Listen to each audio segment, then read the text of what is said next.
Hello, hello, and welcome. This is like the most strange hour for me. I waited until midnight here in Denmark because then I know that it's dinner time in the US, and happy Thanksgiving to all of you who are celebrating. And for those who are eating alone, I am going live today because I want to keep you guys company. Um, just a weird thought that I, I kind of wanted to do it last year, but I couldn't stay up uh, and be fresh. But this year, I planned for it. Okay, I got a project, and it's because I kind of am paused with my other project, which was a painting a day challenge between me and Kathy Arbor. But we are taking a pause on that. So if you have seen my last upload where I showed all the small canvases that I have made, I think there's like 57. Can you believe it? 57? That's crazy, right? But it's the longest time that I have endured like a daily challenge. So I think the longest before that was 30 days, and it was like like those Inktober's. Mine was a painting a face a day. So going almost 60 days has had this mental thing on me that it was stressful having to deliver every day. Can you imagine, like even though you're doing it for fun, it's still a commitment. So I was thinking I want to do something that's so uh, obvious, the a painting a day challenge, like something that's the opposite of it. And I was thinking the opposite of that would be to aim for not finishing a painting on the day that you started, because that would be so less stressful, right? So I took 10 sheets, and I'm totally inspired by the JB5 challenges and all that's going on. And if you're not familiar with what JB5 is, it's where you set your alarm clock for like 10 minutes, and then and they're like crazy, they're going like 20 sheets or something. You have 20 blank sheet, and then you got 5 steps that you got 10 minutes for each. And one of them is put on paint, and then put on stencil, and then collage some things, put text, and then do mark making with a Posca or something. And I'm not going to do that with my sheets, but I am yet inspired by the structure of it. So I took 10 sheets, and now I think that I actually should have taken 20 in total. So I had more to switch from.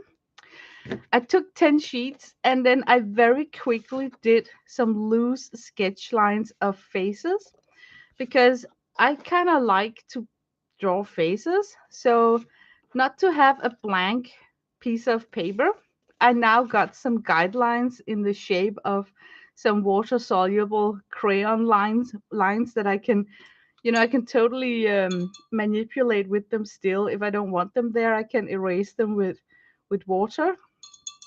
So they are still they're like non-permanent, right? So my plan is to give myself for December an activity that will get me out of that automatic mode that I have been in the past 60 days, where I woke up every morning knowing that I have to perform today. I have to figure out what to paint and finish a small painting before I go to bed. So I think that this is so cool. And the reason why I predict this is so cool is because I think, like JB5, you can pick a medium. Like, for instance, you can take your crayons and say that now I'm flipping through all the sheets and just adding in crayon marks. I can see myself do that with long phone conversations. So instead of doodling on a piece of paper on my table, I would have this pile of sheets that I could sit and doodle on. So yeah, I'm testing it out. I'm seeing how it works. But just like with the JB5, I would need to put down some color to these 10 sheets right here. And since I am a watercolor freak, it's natural for me to grab for watercolors. And the yeah, what do I have in here? I have it's the Prima confections, and they're mixed up. I got the classic set, the tropical, the woodlands, and the pastel, all mixed up in here. To begin with, I had them in the sets that they came in, but then I decided, you know what, I'm just gonna put them in rainbow formation, and then it turns out that when you mix those four sets, you get like almost an entire row just with mud down here. And that's an eye opener for me because hey girls, can we can create brown, right? Whatever we do, we always get brown. So why is it necessary to have so much brown in this palette? But that's the reason, if you wonder the layout of this palette, how come she have so many brown colors down there? It's just because I mixed up four sets of the Primas. Well, I think I can remember that you have to spray them first to activate them. I must say that it's been such a while since I've been using this palette. It's been quite neglected in my stash. Okay, what to do first? I'm almost like nervous, but this is supposed to be like a relaxed thing. I don't want to paint regular faces with normal skin tone. This is supposed to be, like JB5 when you end up with these weird, almost abstract, colorful. I called them background because I never really knew how to incorporate something and make them look finished. But some people actually ended up with sheets that could like stand alone, so they looked super finished, which was incredible to see. But I always ended up with JB5 papers looking like a mess, looking like they needed some sort of focal point or something to be able to stand alone as a finished product, you could say. So I think I want to try the same with this pile of paper. I can barely speak and paint at the same time. I want to try the same, like not doing traditional stuff, trying to get a little bit out of routine. Let's see if I can do it. Okay, this is already looking weird to me. I don't know about you guys. This is already weird. Okay, let's get some purple down here. Or maybe it could turn out to be, instead of a blush, it could be something with the that clusters out. Yeah, and then maybe a dark purple over here.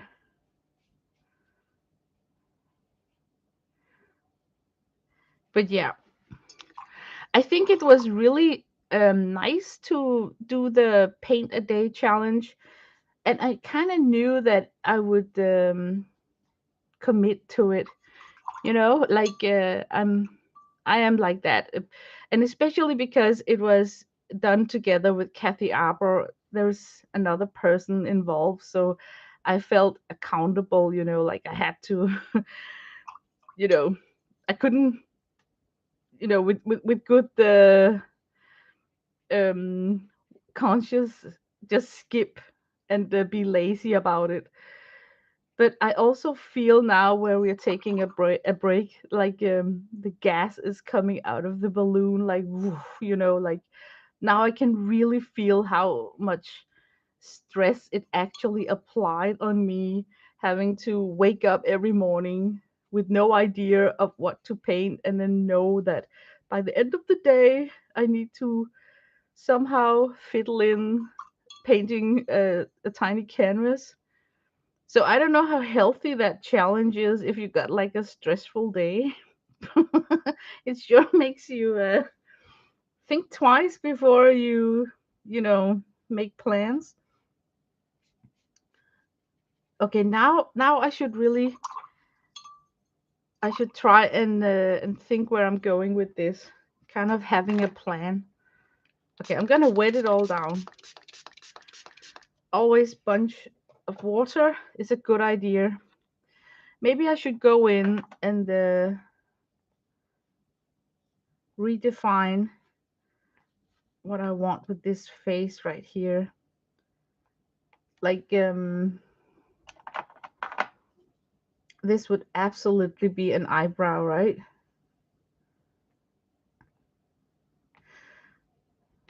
Yeah. And then maybe a nostril down here. I think now I can see that it's a face. What if I did some, would it be too much with some darkness for some lashes, maybe? I don't know.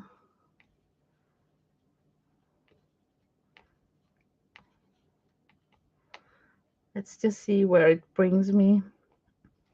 Now she at least got some lashes. Maybe I can flicker them out.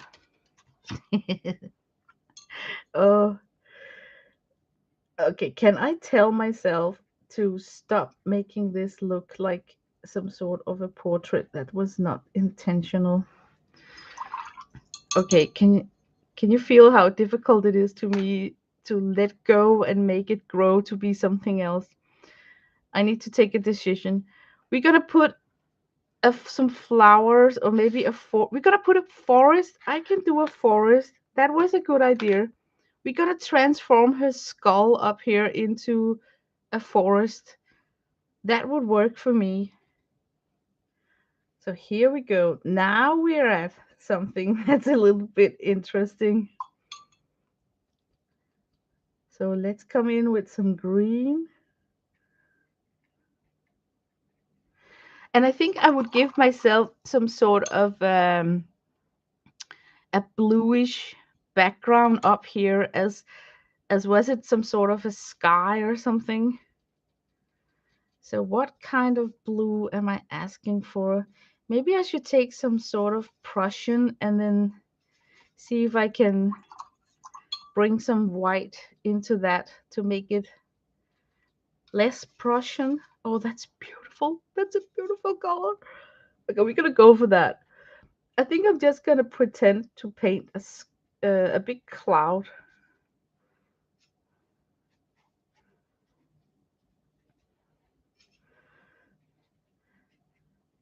Yeah, if I do like this and then bring in some white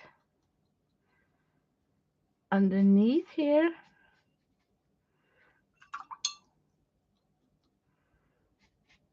Oh, it was contaminated. Can you see that? But I think I'm just gonna tangle on. Okay, now I got the cloud. So now I should flicker in something that looks like trees and all that jazz. Okay, I'm thinking Steve Mitchell. He is so cool at making a forest in the background. He would probably use like a dark purple toned dark blue, right? So let's see if we can do a Steve Mitchell on that forest here. So I would take some blue and then invite some purple into that. And then let's see if I can make a Steve Mitchell. Oh my god, he is so cool. What the hell does he probably start with a tree trunk and then it hopefully will feather out into something looking like a wood.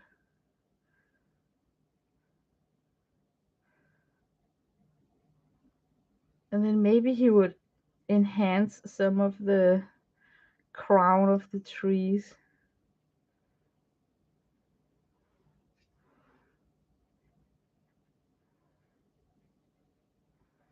And then he probably would add in some darkness. I'm going to take that Prussian blue and then shade it down with some generic black. That was like really dark. Maybe steal some of this. Okay, we need the dark for the contrast.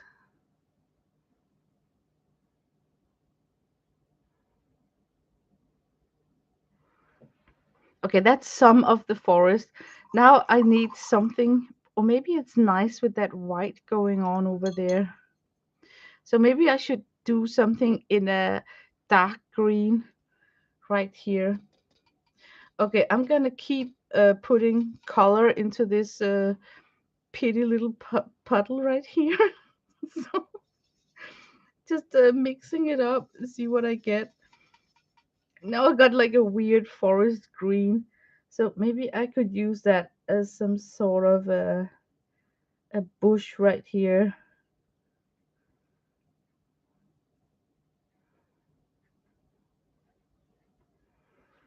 Yeah, that's nice. While it's still wet, I think I should drag down some of this.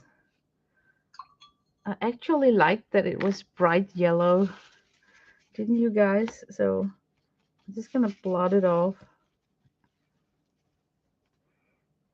Okay, I got that strange line right there. I don't know if you guys can see it. I think I'm gonna let that line stand, and then hopefully, if I can remember, I can come back when it's dry and with a pencil draw a silhouette of a deer. So you kind of get the idea that this is a forest. Okay, I kind of like these. Lindsay, the frugal crafter, she would use a credit card scraper to scrape in trunks. What do we have in our stash? Okay, what she does is she take a used credit card and then she cuts out her tool like that, and then she just use this.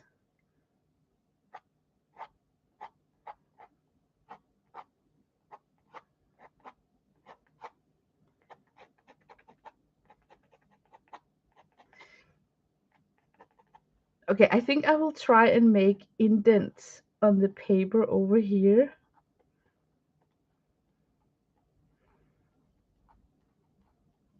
Oh my god, can you guys see this? I can actually draw with this.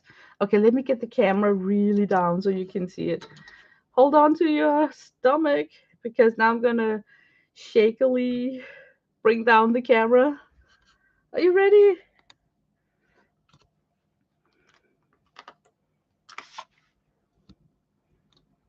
Okay, look at this, right? So I just go in with this sharp edge and then I'm carving out tiny branches. Oh my god, I'm making Steve Mitchell proud with this. This is exactly how detailed his stuff is. I really envy his patience when he's doing his watercolors. It's like I view a lot of his videos and then I just know, oh, I would love to try it, but I don't have the patience for it. But this seems to be like a cheating way of doing it. Unfortunately, it's like my paper is too, maybe too dried up to get the white scraped off. Like, look, if I scrape right here, you can see, or maybe you can't. Maybe it won't. But it's like you can get more texture when the paper is moist. Okay, but at least I got something going on over here.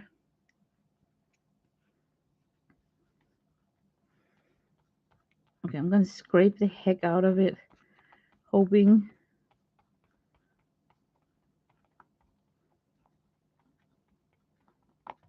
that I just get something. Yeah, it's better than nothing. This seems actually. I'm gonna grab an Inktense. See.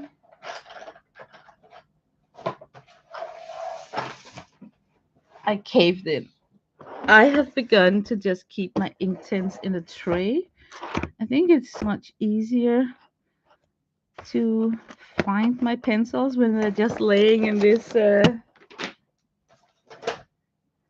tray. Okay, the shape of a deer. Please don't make it look like a dog. Oh, if I get the antlers in, I might be able to make it look like a deer. They got that back bend.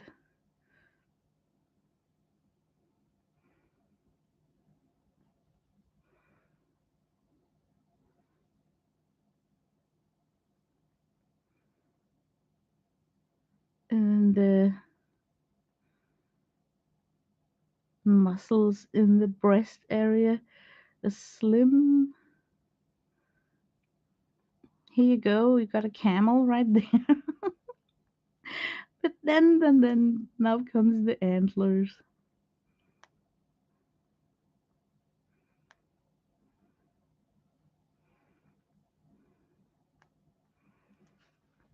Okay, that was somewhat some of the deer. Let me see if I can. And then maybe it's got like this tail, like swing. That might be too much.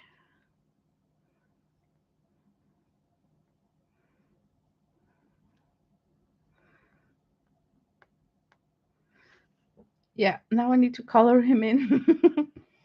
um, to the rescue, Inktense. This is orange. That will do. Uh,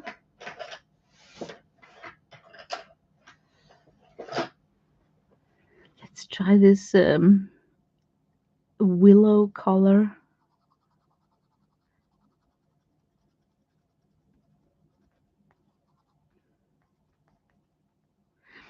Yeah, that's good enough for me.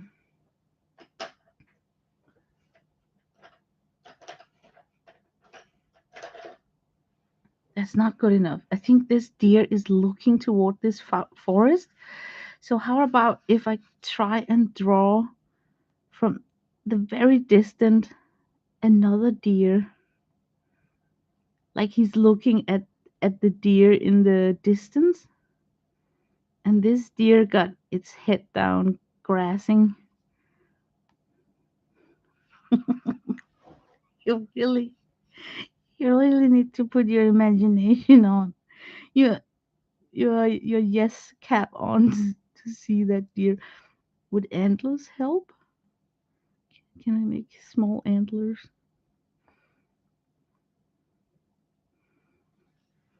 Oh gosh, that looks weird. Okay, you can tell something is going on. There is a reason why he's looking in that direction. It's good enough for me.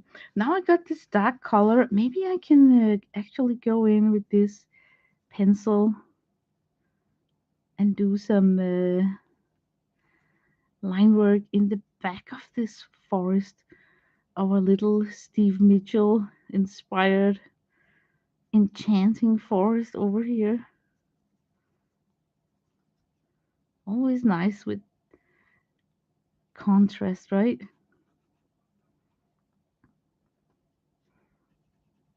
Yeah, this is turning out really fun. But Lena, this is not part of the exercise. You know, the exercise for me was not to finish a painting a day, but to give myself sheets that I can return to with renew imagination and build on from day to day.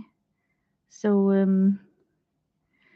so even though I'm having a little party here, I think I should move on to the next sheet. What do you guys think? Wouldn't it be smart not to sit and fiddle with it? Because you know what, I can sit and fiddle with this and then suddenly it's done. So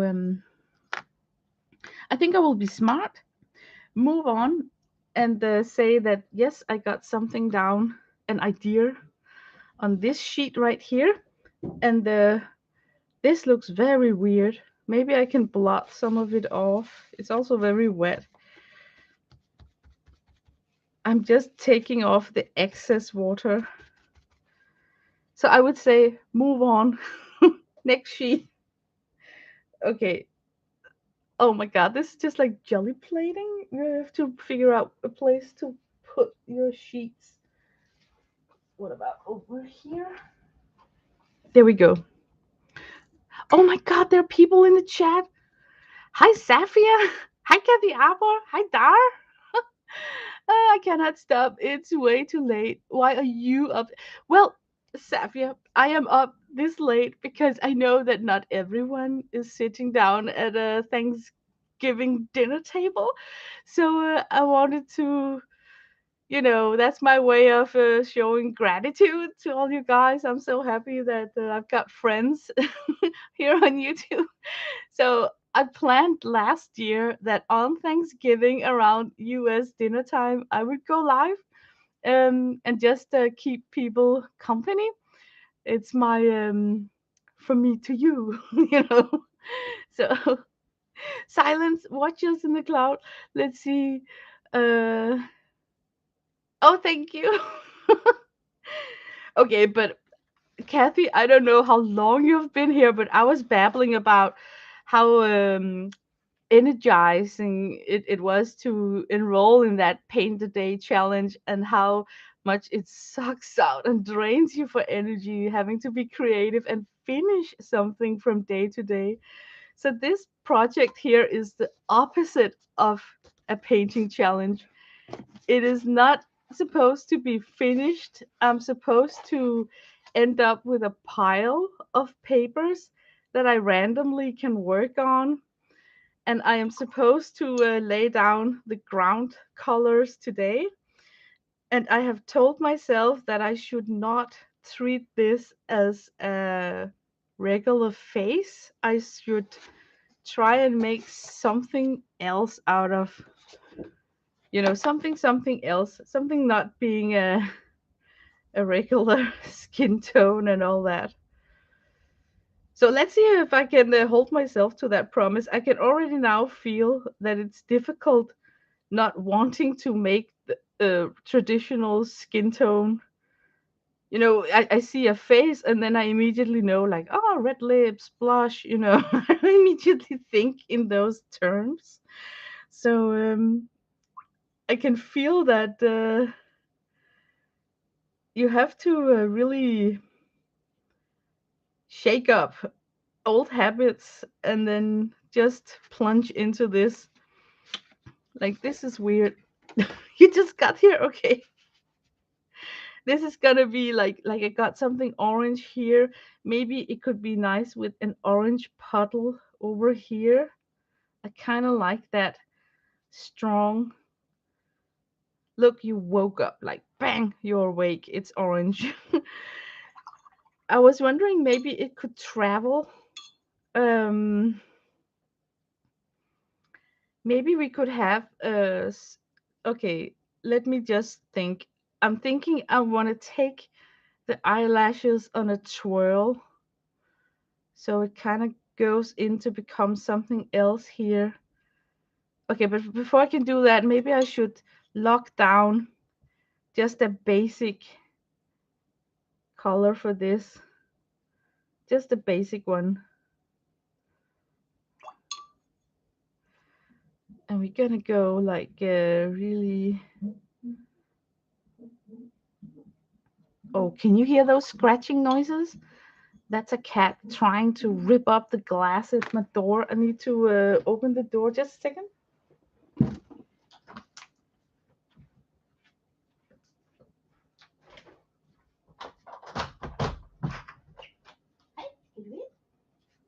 Yay. Yeah.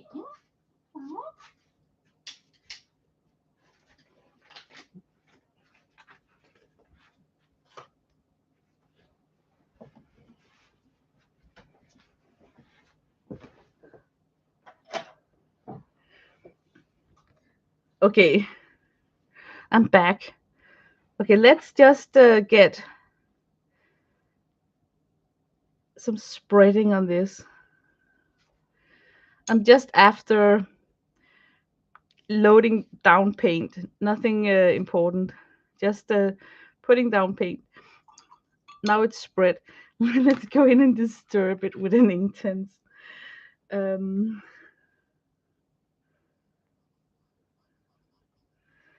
I think I want to do line work.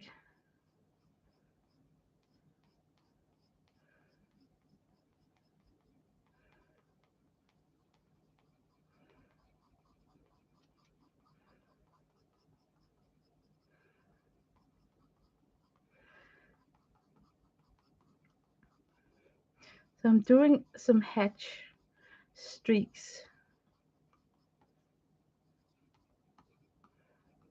Trying to disturb it up a little bit.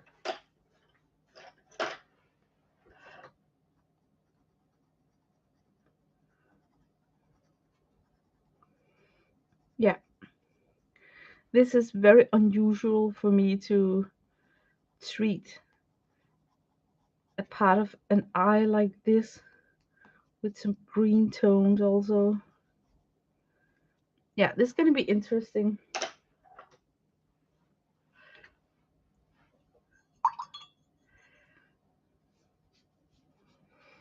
Okay, I wanted somehow to have um maybe I should think about what could this become. If we put down some yellow, we can make it transition.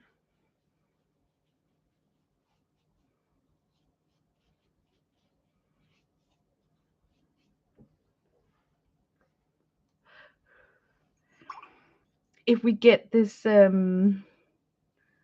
red on top of it, just to break it up. Now it's freaking weird. It's almost like a bird. Can you see that? Like okay, we're gonna work with the bird. So you would have like a feather going down here, and then we would have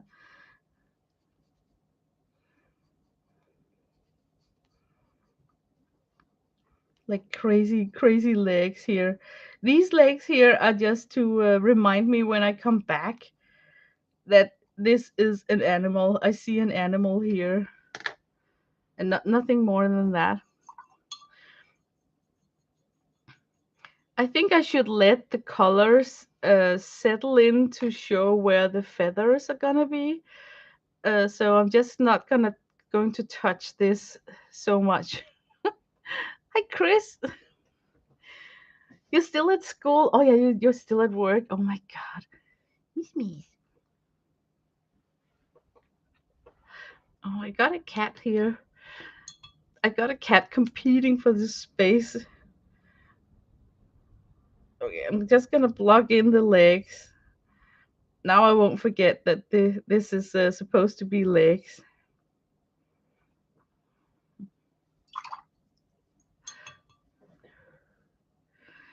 Okay, I can't wait with that line work.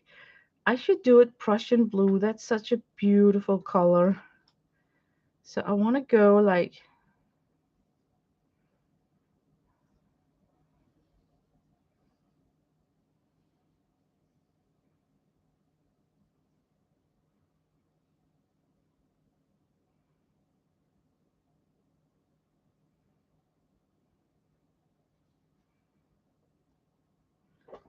oh, Misha.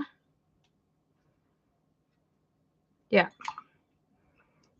something like that.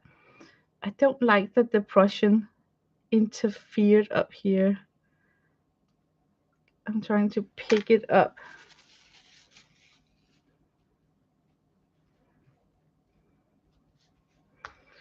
Okay, I'm gonna lay down more of the orange and see if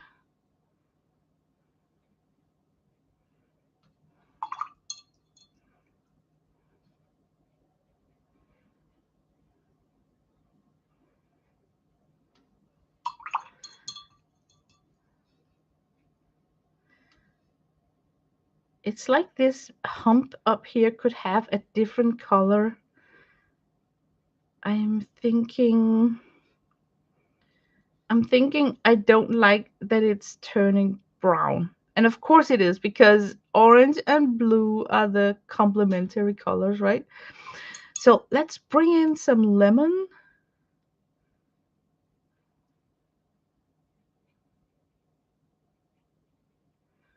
Okay, now I'm just gonna see where that's gonna, how it's gonna behave. Maybe I should not disturb it. maybe, maybe I should just leave it alone, just for a second.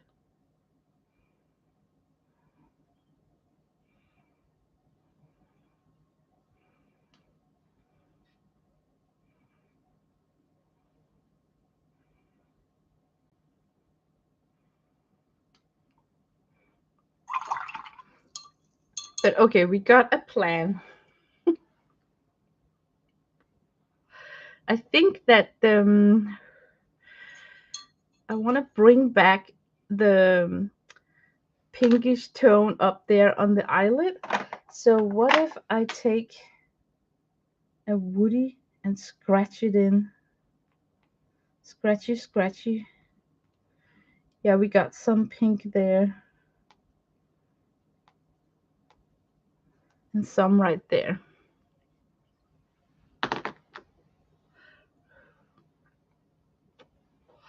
What is the idea?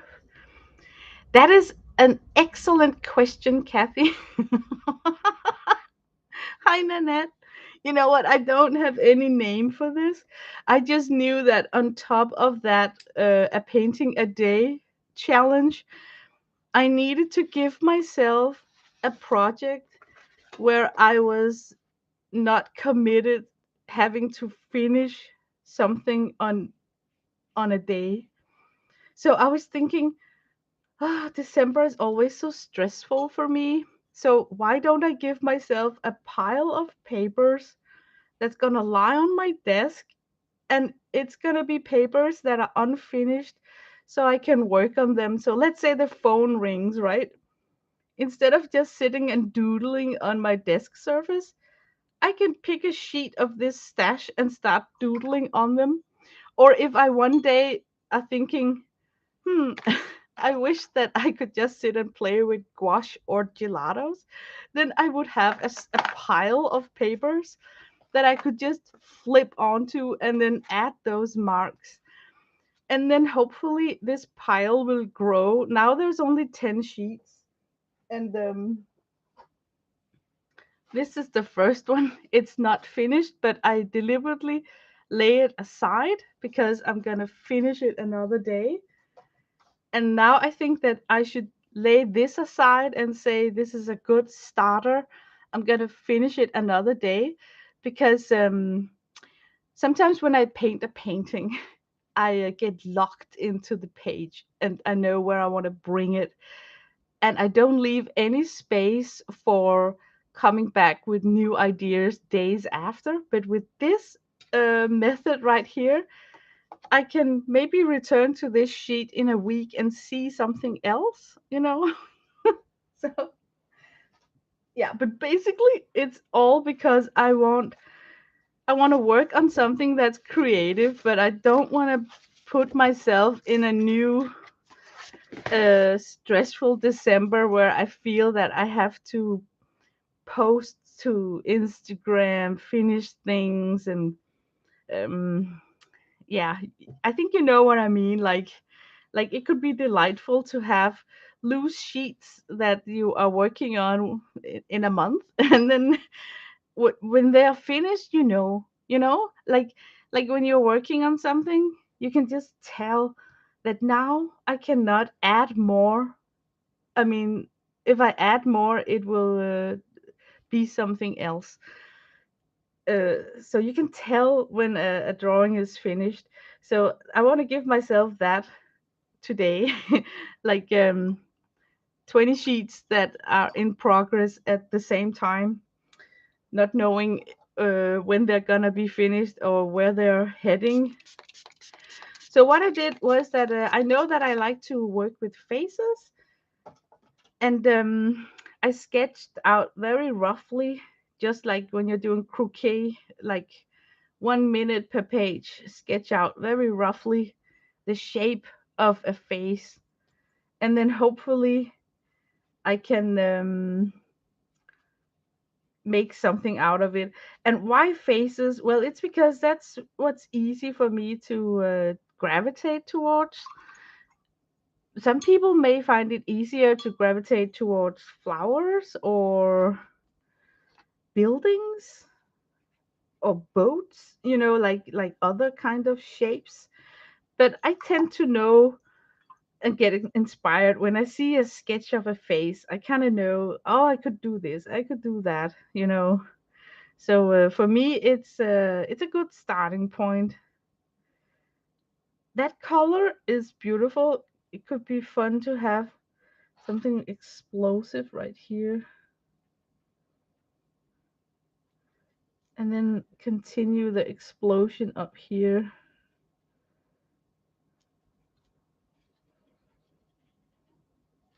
But with JB5, you work like a quick, smooth next page. That's what I hope that I can do with these sheets. I like drawing and painting people and faces too. Hi, Angel Wings, your favorite. I just see faces everywhere, in clusters. Oh, there is a face, there is a mouth, there is a troll, there is a witch. I see the face shapes in a lot of things. So when doing something abstract, it's easier for me to work with that shape. Okay, it's fun to just put down colors. Okay, let's get some dark values in here. Why does it always have to be? What if I mix some of the blue?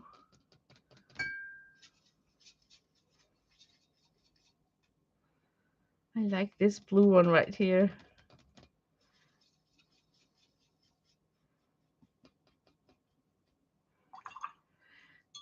And if I get a little bit of Viridian, where do we guess that Viridian is? Maybe this one here? Ooh, more blue. Yeah, that's a nice.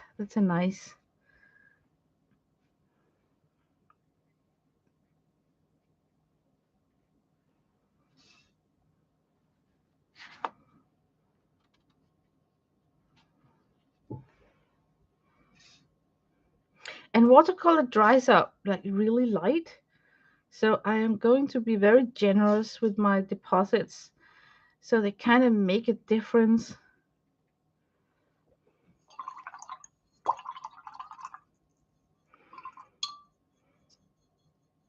Okay, now I got them. I am a little bit empty in my head. So what I'm gonna pull out, uh,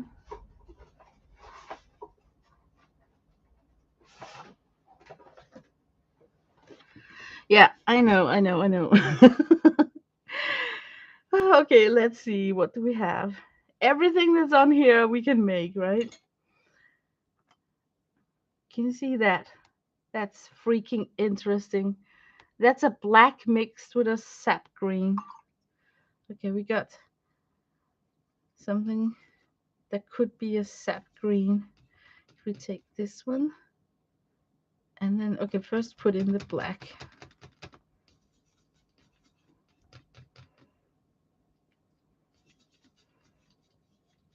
Yeah, that's super nice.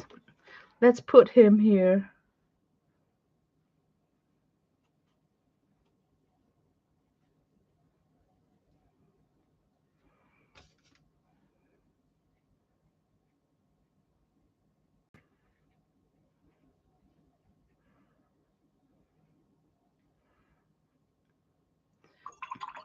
Okay, so if we follow this up here, working with the sap green, we can get that super light. So if we mix in some white with that, we can get a transition tone between these two weird clusters right here. So let me try and get that. I don't even know what the name is. Is it like a taupe? But it's a nice transition tone between these two areas. Okay, and I'm just gonna bleed it out.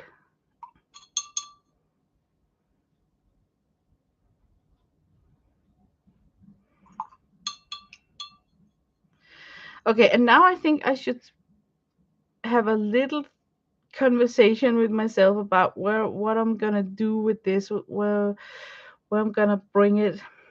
Mm, I need to think. I don't like that abrupt ending right there. I think I should drag it all the way somehow.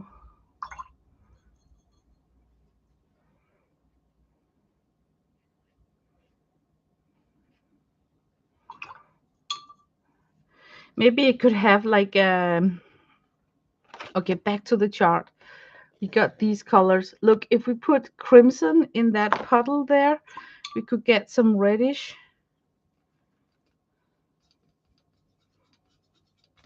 Oh man, that's a beautiful red. Perfect. Okay, Lena. Okay, oh, I'm gonna make the lips. Now I am doing exactly what I said that I didn't want to, like making things look like a face. I just can't resist using that red for those lips. Maybe I can plot it in here because it's so beautiful.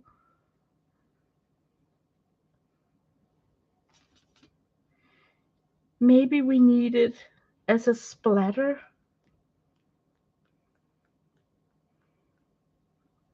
Yeah. Also up here, maybe. Okay, stop me. No more splatters. Okay, I am still thinking what I'm not done thinking yet. You know, I still need to have a minute to look at this and see where do I want to pull this, because I still have time to pull it in a certain direction. So when I return to this sheet, I can kind of pick up the idea and work with it. Okay. Okay, okay, okay. Picture this. Like this is the wave, right? And out of it jumps a dolphin.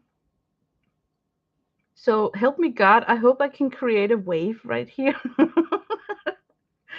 But to be able to create that wave, I think I should put in some of the background first. And should we try just a super pastel background?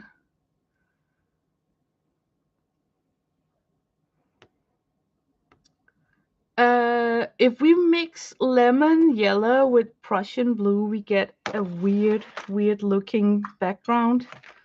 But it's gonna be workable with this. So I'm just gonna tint it first. I think I have Prussian blue down here.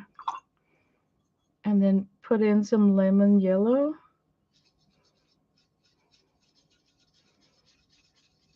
Oh my god, now it turned like totally green. Back with the Prussian. The fun thing about these Prima is that you don't really know what's inside them of pigments. So it's like a goodie bag of fun when you try and mix stuff. Okay, more white. Are you kidding me?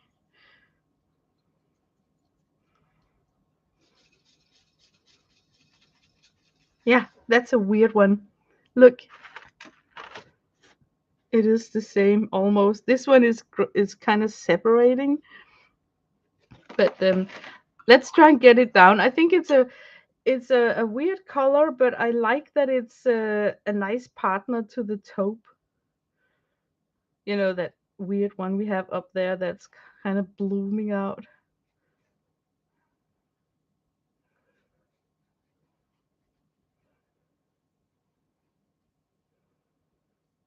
Yeah, you can barely tell. I can see on the screen, but it is a nice transition color to go into something that's not a blue sky because we got the blue here. I'm kind of a little bit in doubt whether I should represent some. some blue.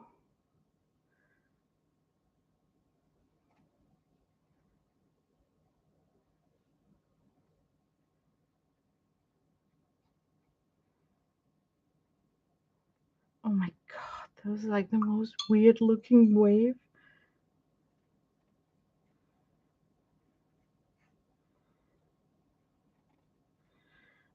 Okay.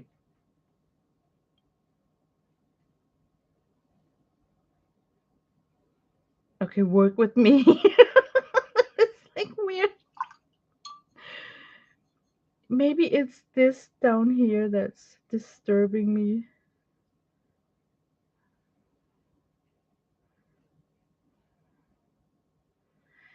I think I should have like a oh, something's gonna happen over here because it's blooming out like a freak, man. Look how crazy it looks here.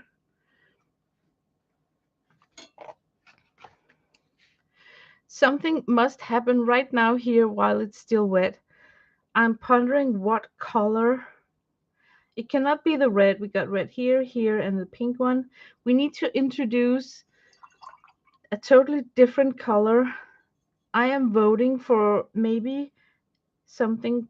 I know it sounds drastic. How about black? Okay, I'm doing it.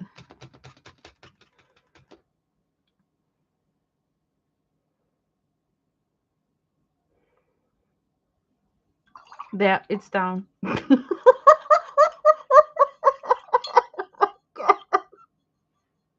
But I'm telling you, something had to happen here while it was still wet. Okay, now this has to dry before I think I'm gonna come in with my ink tints and sketch the dolphin coming out of these waves and then top it a little bit with white gouache so we get some white foam. But for now, I think I should step away from this, but we are getting somewhere with this. I need dark here. Can you see how I need to negative carve out her chin? It's just a must. It's a must.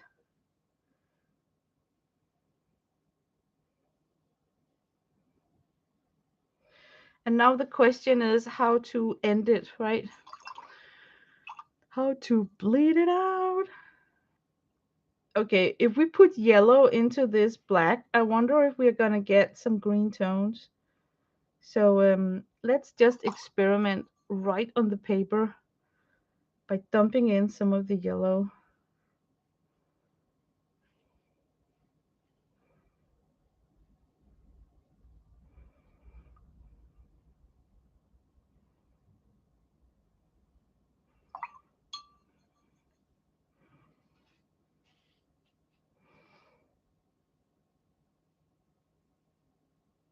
Oh man, I should not have done that. Look, how can I stop this movement? It's like I want to follow it all the way up. This is a perfect opportunity to make a drip if I could create such a thing. And what color would you do that in? I would definitely see if I could make a mix of the black with the lemon yellow and then try and just deposit it.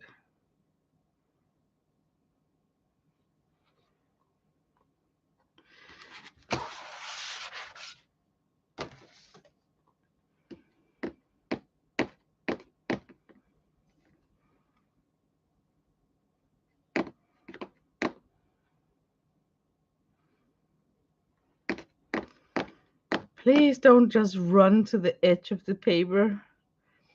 If I'm happy, I can make it stop somewhat half on its way. Like here. Yeah, I'm satisfied with those. It's fine.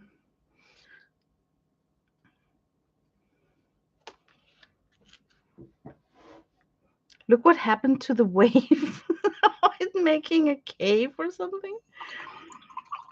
Look how the black just interfered everything. That's the fun thing about watercolor is that Like your kids, they're unpredictable, you know. But I think we'll just let this dry and see where we want to go. So, hi, John. Welcome to my stream. It's so nice to see you here, John. I like your planner setup. I am John. You know what? I have not yet bought my planner for 2024, and I got some stuff that I want to spend my money on. So I wanted to go a little bit frugal. So guess what? Guess what, John? I realized that my old planner from 2018 starts exactly like 2024 is going to start up.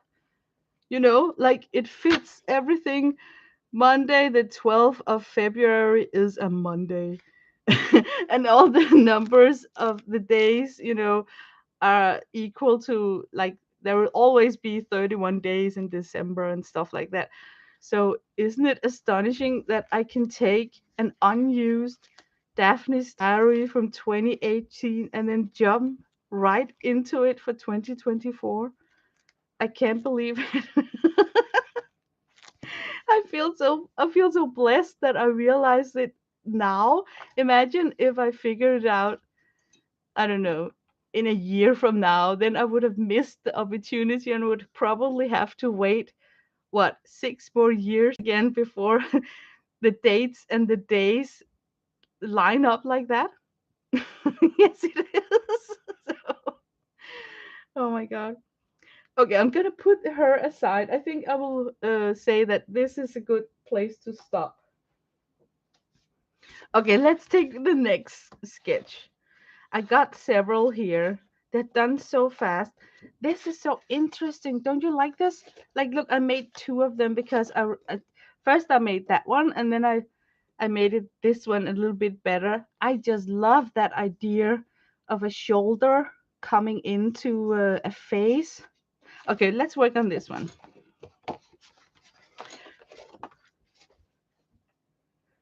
Where to put all these papers? Okay, guys, you know what? With a sketch like this, you have like open area here that you can. Oh, I'm sorry, I'm out of focus. Let me see if I can bring it back. Oh, will it come back? You got like so much open white space here that you can keep white.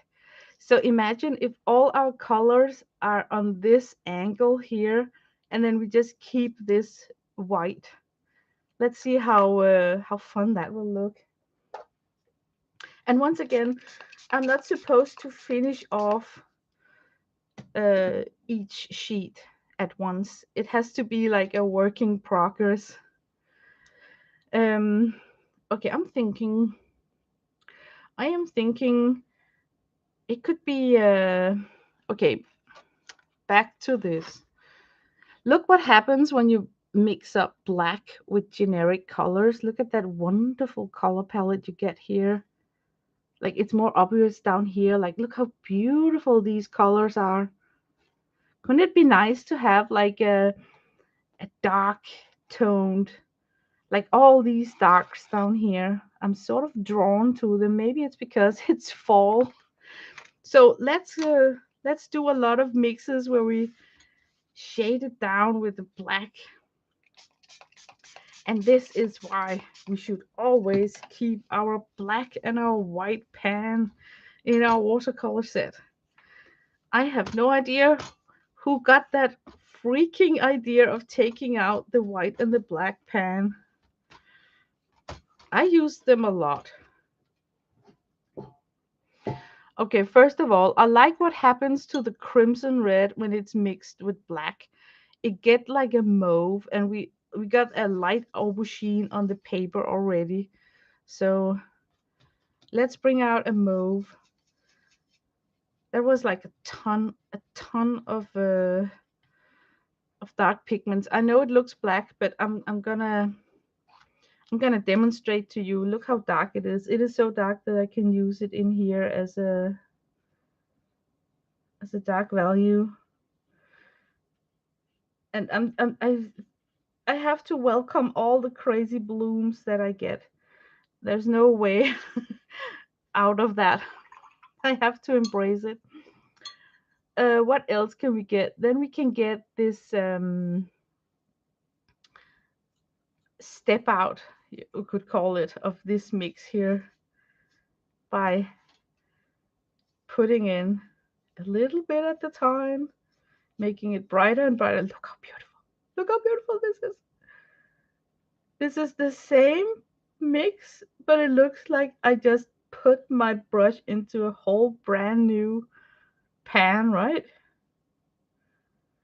Uh, couldn't it be fun if I could oh man. Now I'm thinking that I want to remember that it dries up lighter. So I need to apply the amount that I am satisfied with right here. Now I need something that will kind of highlight that. What happens if I took some sort of an orange to a black? Nah, not an interesting one. What about ochre? Okay, ochre and black. We're gonna try them. I don't have like a pure ochre in this set here. Oh my god, it's not ochre. What the hell is this? Okay, think. Put in some gamboge. Now it's more ochre-ish. But now we're gonna get something that leans toward green if I mix it with black. So what do I do? What do I do? I'm thinking. I'm thinking. Let me put in some umber. Yeah, let's go umber on this one.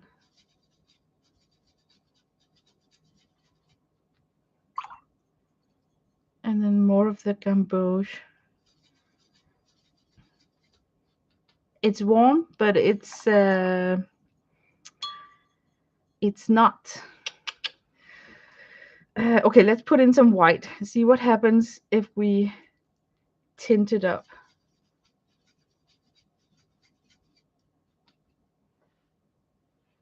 It could be a nice pop color. Okay, I'm gonna do it. I think this will make that the kind of burgundy color we got there pop.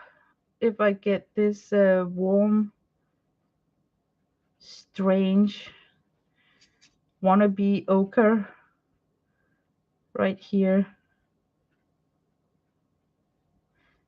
Oh man, I wish that I could have like a better transition.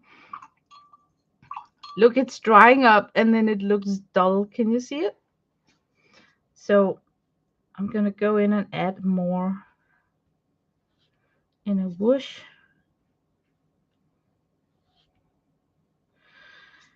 And I think I would let it just bleed into that ochre. Sometimes yellow colors pushes other colors. Yeah, it does too. See, something happens sometimes when you use yellow and they do these strange things. I don't know why yellow is a carrier for other pigments, but they either push them away or invite them in to take over. It's very strange. Okay, we had more black up here. I'm going to reinforce this dark area here because I really like that we had this kind of dark triangle between her shoulder and her face. So I'm simply just reinforcing it, nothing else. Yeah, it's strange, right? It's strange. Okay, I think we should use this ochre just in a pure form elsewhere on the painting. So how about some places up here along the forehead where we, oh, look, that's my dirty water. Look, guys, this is why you should always have clean water. Um, okay, now comes a little speech that I wish I could edit out of my mouth, but I'm not gonna edit it. Sometimes when you use lesser expensive watercolors like this Prima, you will get a ferocious rinsing jar. It's like you can sometimes see on your rinsing jar how good pigments you got in your palette by how dirty your rinsing jar gets. And for some reason, when I'm using this Prima confection, it just muddy up my water so fast. So it's good to have a backup jar. Okay, where to put this one?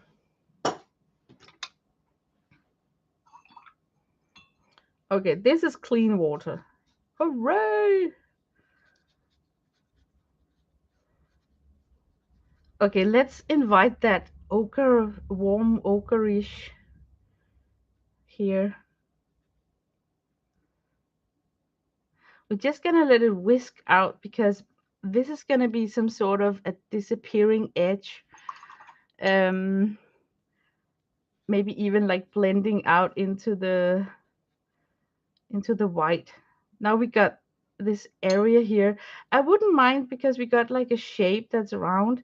Imagine if we could we use the crimson red to get this, right? So what if we just take pure crimson and start to deposit here as some sort of a blush? Now we know why. Look, it's the crimson that makes it run. It's the crimson that's the runner. Oh my God, does it run? Did you see that? It was like if I was painting with core. Oh my God, look, it's taking over all the way up here. Okay, that's a fun thing to know. So, now that we know that, we should definitely mix her hair with some sort of crimson and then let it run down here and see if it will create a hair strand by itself. Couldn't it be fun to experiment with that? Okay, we're so gonna do that. Okay, I'm gonna just stop this with opaque pink splotch like this. Because maybe this splotch here can do something for us later on. We don't know. We don't know. Maybe this is gonna dry up weird looking too. So let's introduce the pink splotch here also, just to get a color that's breaking up some of this. Okay, now something inside me is screaming to merge these. Can you see I'm getting a lot of hard edges here and there? So I'm totally tempted to just go in with water all the way up here and kind of solve out what what should happen.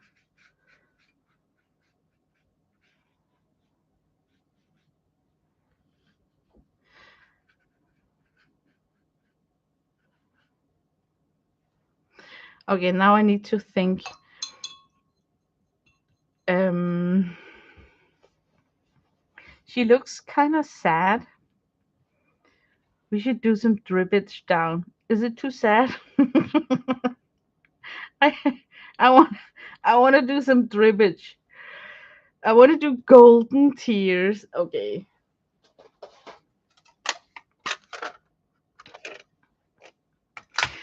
Let's see. It looks like oh, I got notification blocking. It looks like a cat on her shoulder. It could be. It could be like an ear here. Yeah. But that's the dark in between her hair and her. Okay, I'm gonna stick to that golden tear idea. Oh, look at me taking the dirty water into my palette when I got fresh water at the table. Okay, always let it sit a little bit. You get more shimmer if you're a little bit patient and let it kind of work in some dissolvement here. Mm.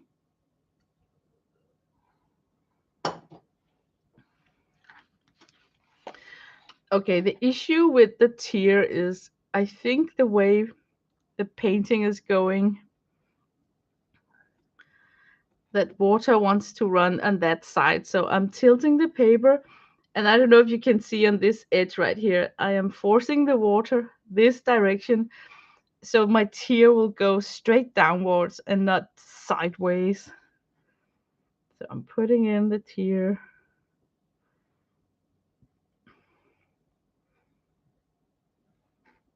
I know it's a lot, but I need some sort of a highway down first.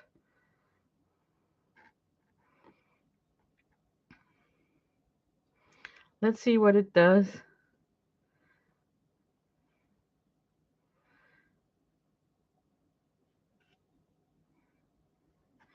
Okay, I need to be careful with it.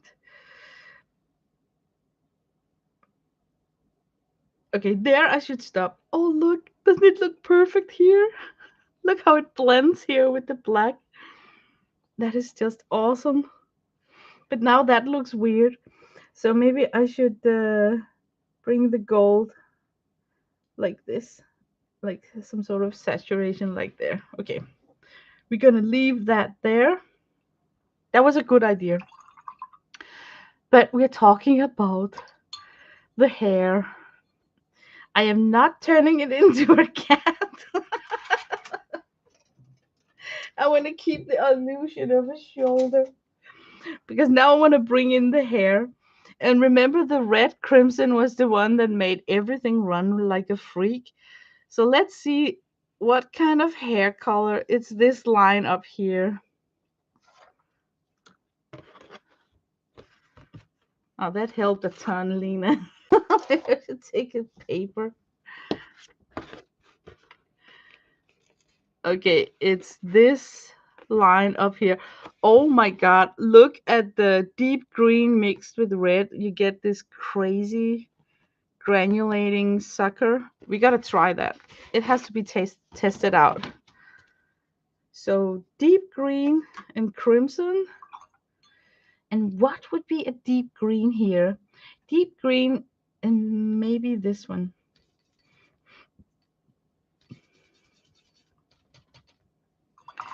Deep green and crimson.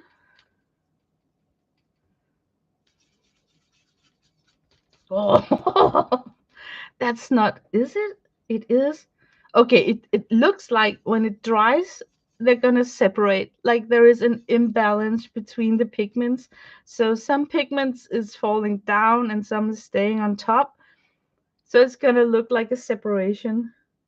Okay, if we want the red to run, we need to give a skating ring first. So we're gonna put down wet color, the wet water.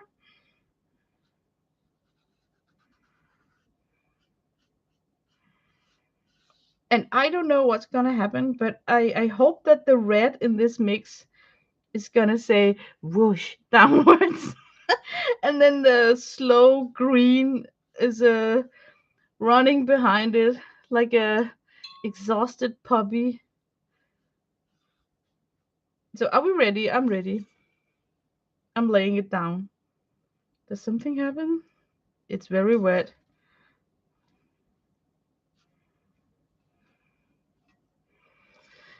It's slowly moving.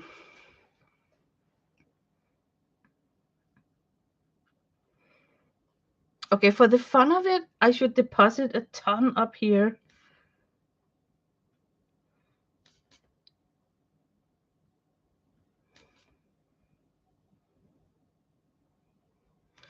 And then simply just let it paint itself. Just because I'm annoying. The paper is going like, stop, Lena. I cannot take more liquid. This is what I love about watercolor. You know, that slow, that's like slow walking for you, right? Like slowly mixing out. Oh man, I love watercolor, but I need to address that huge puddle right there. So let me try and soak up. Now I'm getting a back run. So I'm trying to soak up the worst water at the end here.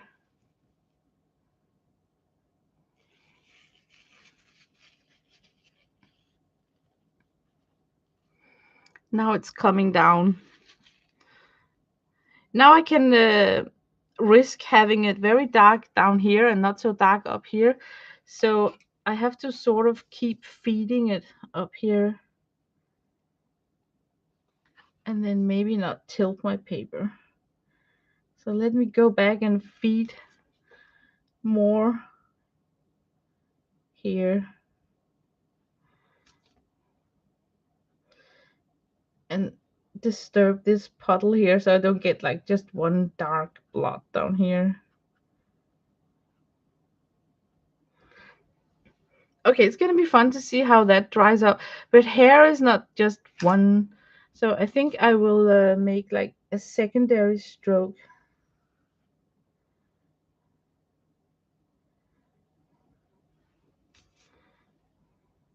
This time a little more red.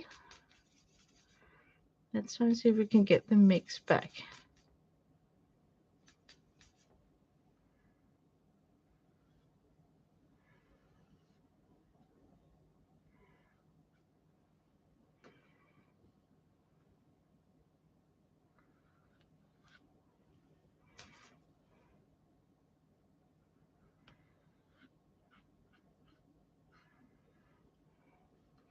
That looks like really weird.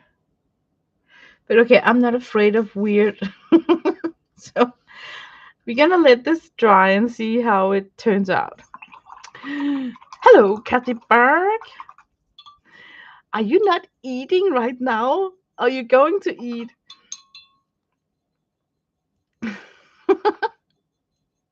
Did you see my comment on Instagram, K-Bird, when you posted picture of your turkey? That Jack is probably sitting sniffing to the smell, reminiscing of that year where he had the whole turkey for himself. Oh, you ate yesterday? Ah, okay. I thought that it was today. Okay, I want some gold action up here, like some shimmer, because I got shimmer there. I just want a little bit, just a little bit. So back to this. And I think this time I should try and pick the glimmer that's kind of greenish, like this one. So it won't be like gold, but some sort of greenish. So I'm just gonna wet the pan. And then I'm gonna be patient. I'm gonna let it sit just for a little bit so it will dissolve better.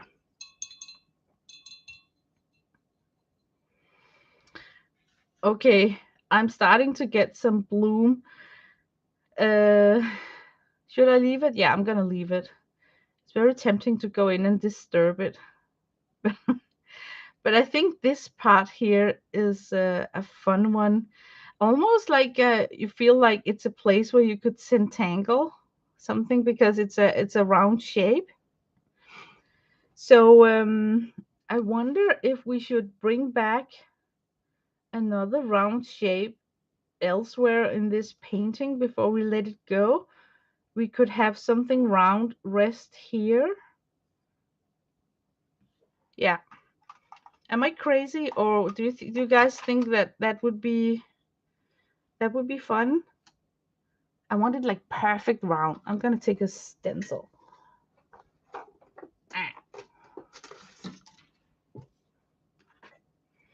Okay, maybe I got um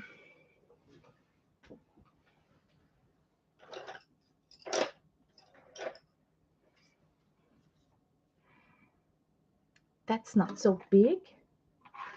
Okay, that was too small. I want something that's like perfect round.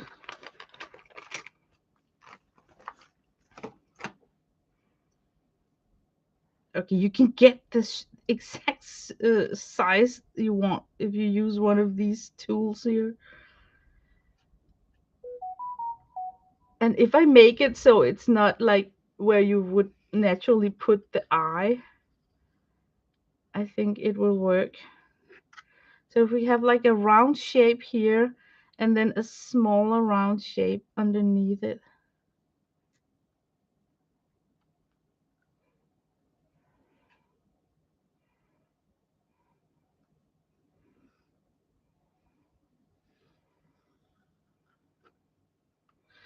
Yeah. Oh my God, I got an idea.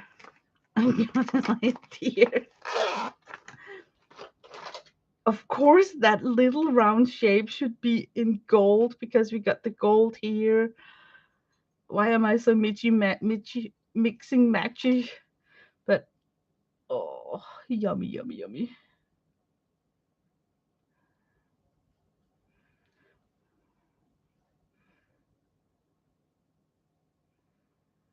Oh my God, it's almost better than chocolate. This is just good.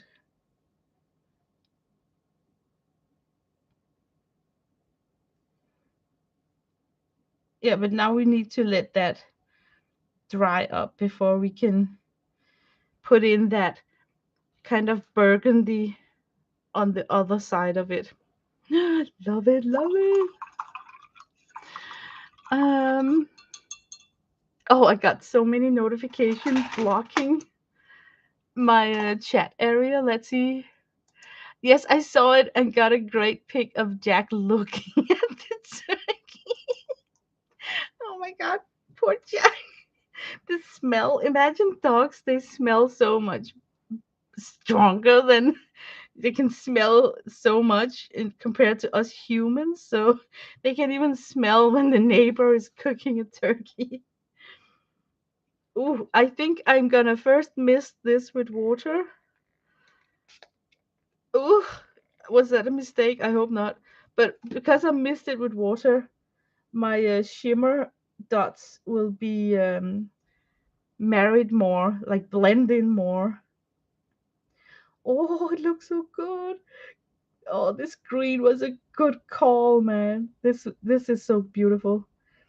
I don't think the camera is picking it up because that's how my camera is.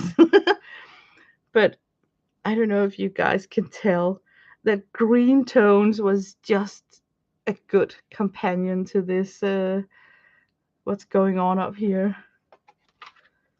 I like that. That was a good one. He may have gotten a little bit of turkey though, but not the whole one. I cannot wait for that to dry, so I think I should blast it with a heat gun. Are you guys ready for that? It will just take a second. Or I'm actually thirsty. I could go out and refill my glass and then come back. I'm gonna run as if I'm gonna try and look like I'm running.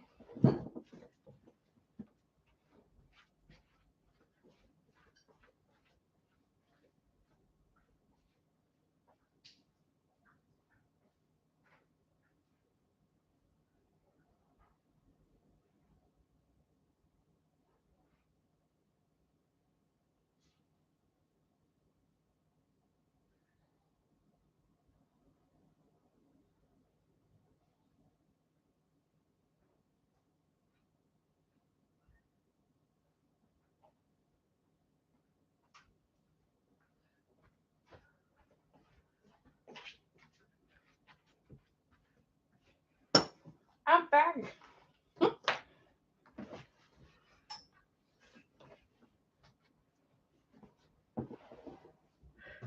Okay, I'm back.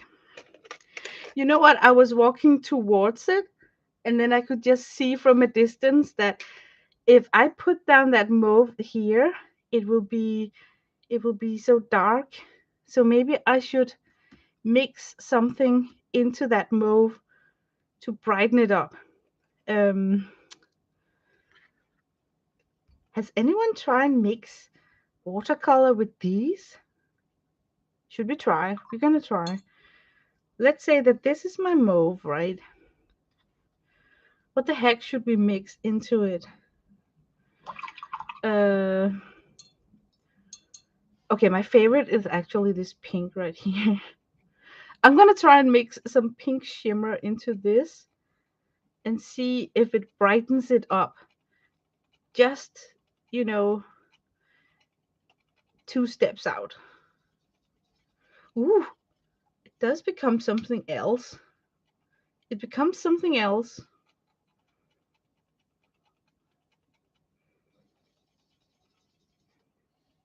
That is so strange. I don't even know what to call this. And it's separating as fast as you can say. You can almost see it separating in the palette. Let's quickly get it down. But it's sure changed.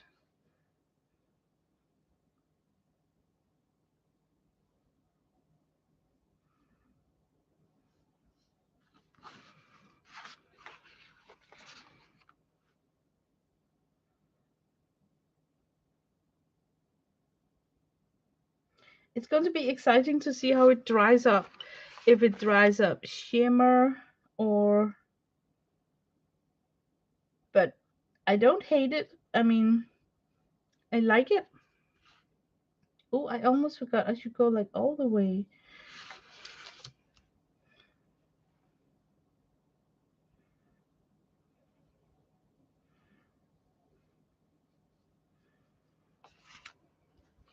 Yeah, it's something different or not. Now I can see that it's okay. We have to wait to see when it dries up how it's, if it's gonna be a top coat of shimmer. So I'm gonna blast it with my heat gun.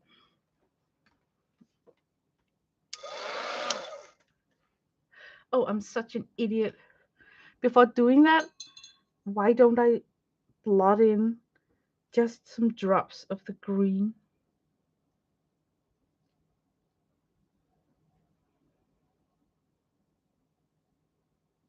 I'm getting more green here in this circle. Is it because I should like deposit it like this? Okay, I should have been smart and deposit it like this, I think.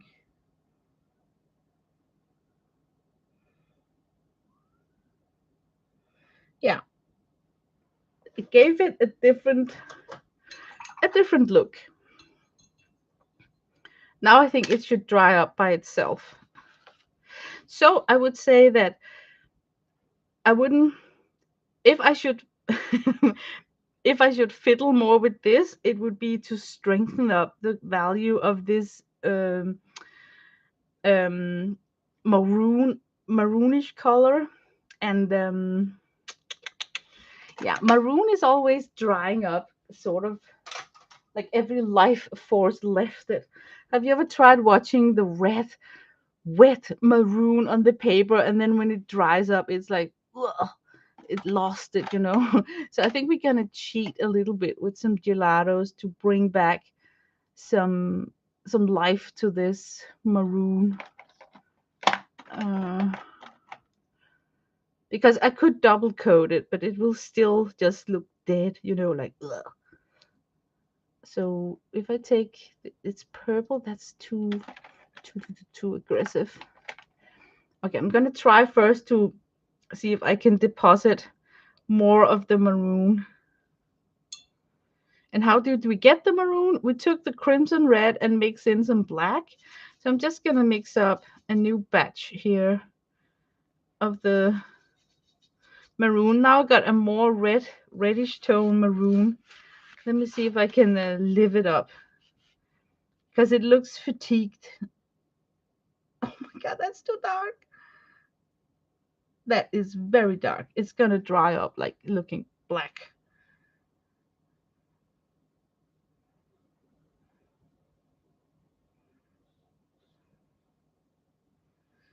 Always nerve-wracking to go in on something that's already on the paper and making it look like you want to blend it out.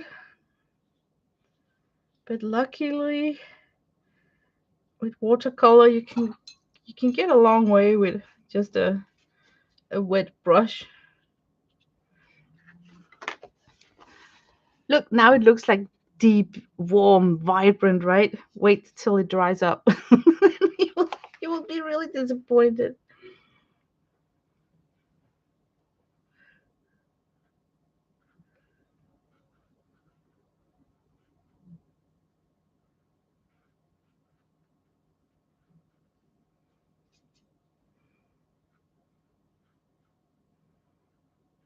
Okay, wet brush.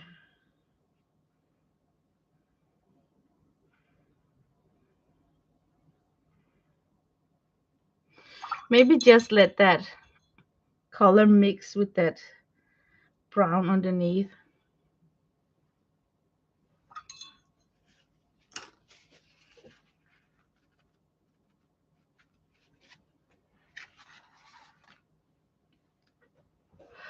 Yeah, it's better.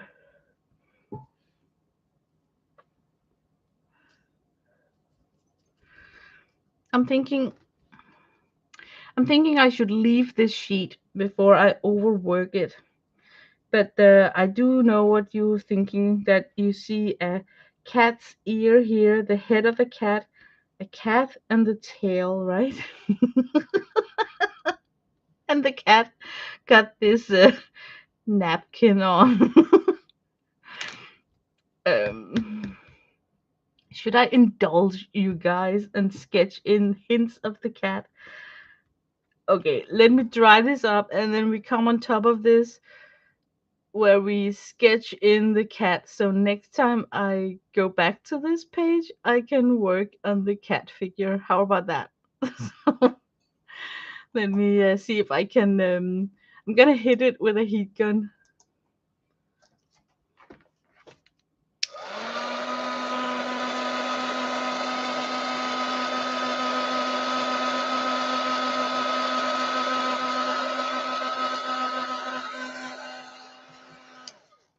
Ooh. Is it too late?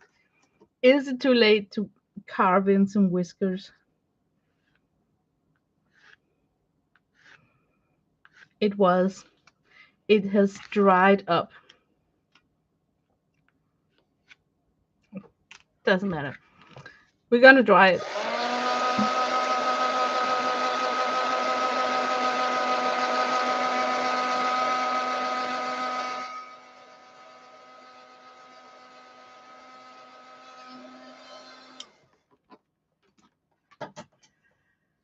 Question. How to sketch out the cat? We could go black. That's generic. Or we could try a white gel pen. It would really pop it. If I'm gonna do it, I'm gonna do it with a white gel pen. Then I need to do multiple lines to get a wonky, whimsical outline. Hi, Sandra. Thanks for coming. Okay. I'm gonna go for it. Uh oh man. We talked about having an ear right here, and then we would need an ear here.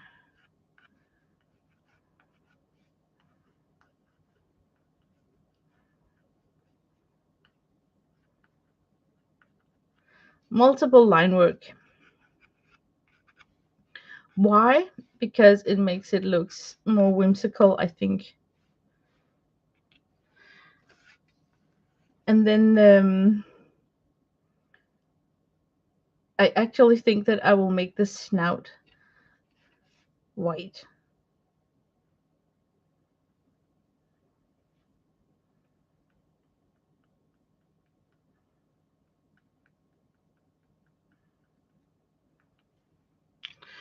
Guys, we got a cat. We got a cute cat. I'm gonna give him some black marks as just a hint of eyes.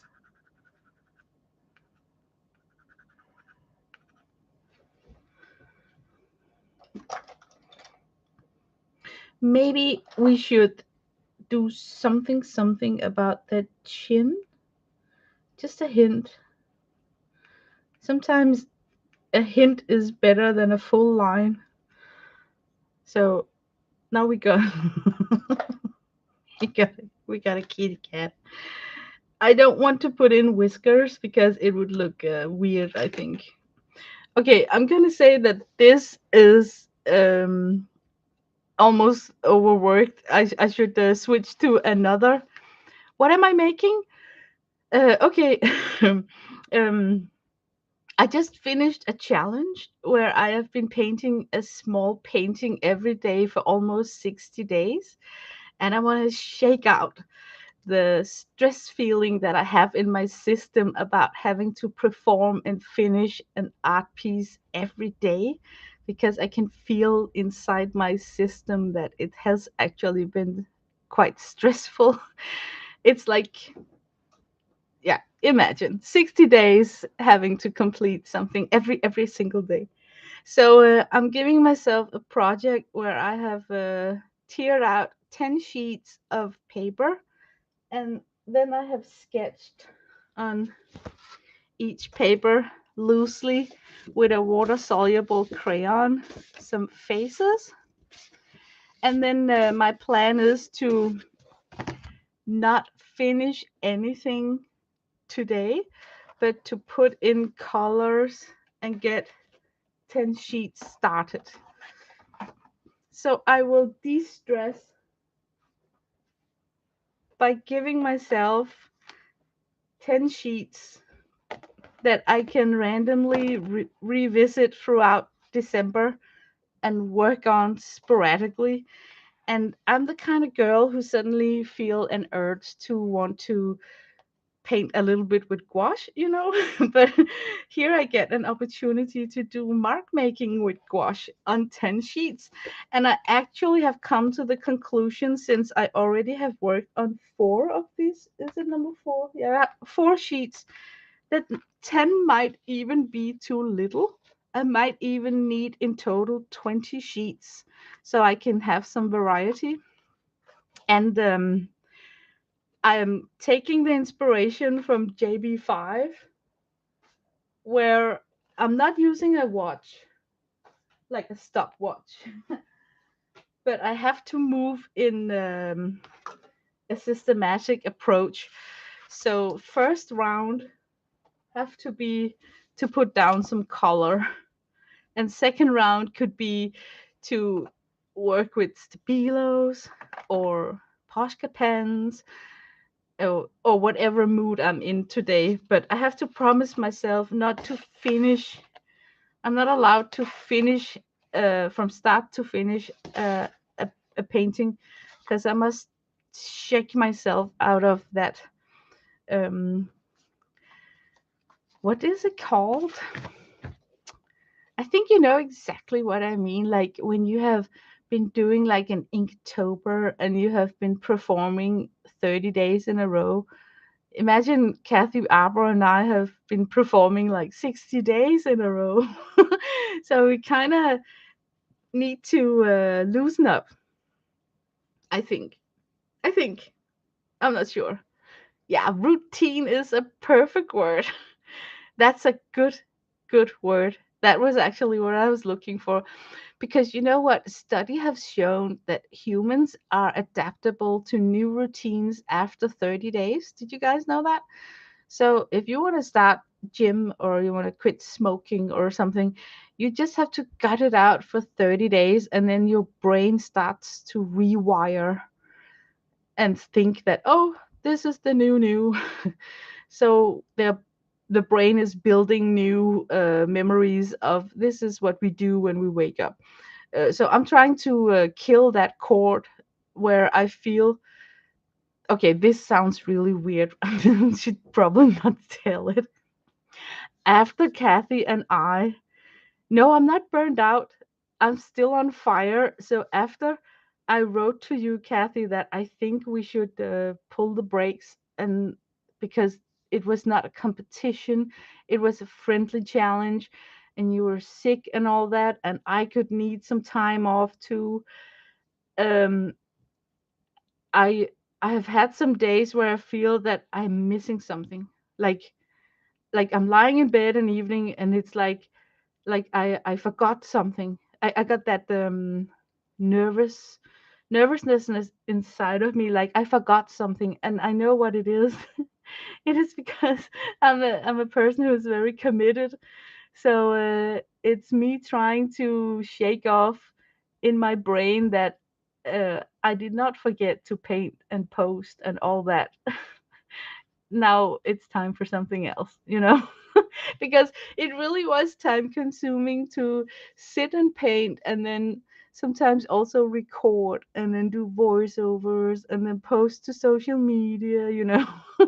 So it was a daily task that took 3 to 4 hours for my part at least. So suddenly stopping that after 60 days makes me think that I miss something, like I forgot something. So that's why I'm doing this challenge. New challenge to make myself rewire my brain that now it's about not finishing and just having fun putting down colors on a paper. Okay, I'm looking at this color chart. Look, if you mix lemon with a light blue, you get this really nice sage next to. And if you then take the crimson red and mix with the same blue, those two colors next to each other, oh my god, they would look so beautiful. And then a mid-tone could be burnt sienna. Or what about the umber? Okay. I was just talking and looking. I think I need to wipe out these colors here so I don't reuse any of this mix here. Because now we got a new sheet. A new sheet of paper. But yeah, I don't know why I'm rambling so much. um, I'm also thinking we don't need a reason or we don't need to label things. So I don't know why I just it's difficult to explain. I think I should name this something something, right? You guys can help me. Let's say that this was a thing. What should we call it? Let's first get that color down. That was so beautiful. So lemon yellow. Mix in with a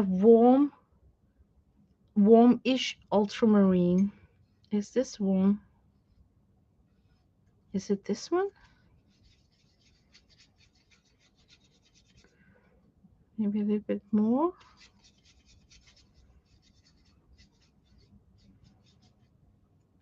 Even more. Oh my god, how dark does it need to get? And then dilute it out with water. Oh, I'm sorry. I've got my head up in my ass right now with this. It's not the same color. Maybe if I brought in some of this pastel.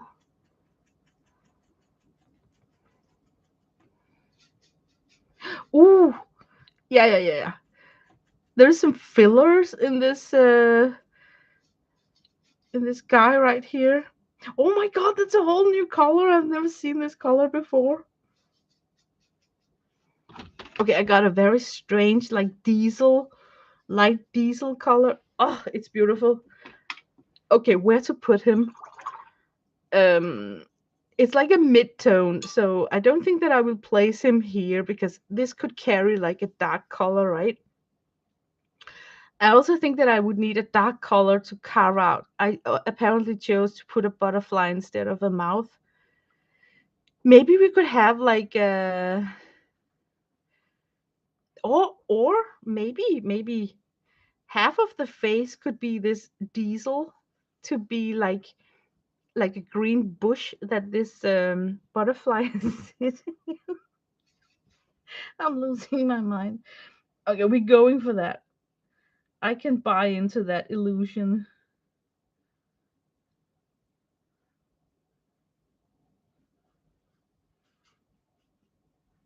Okay, I should wet down the page.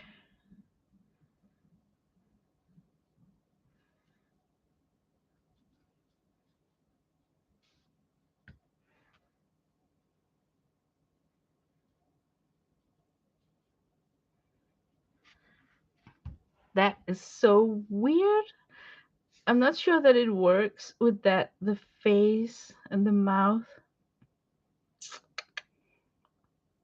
Okay, let's make drippage. It can always be something else if we let this drip somehow.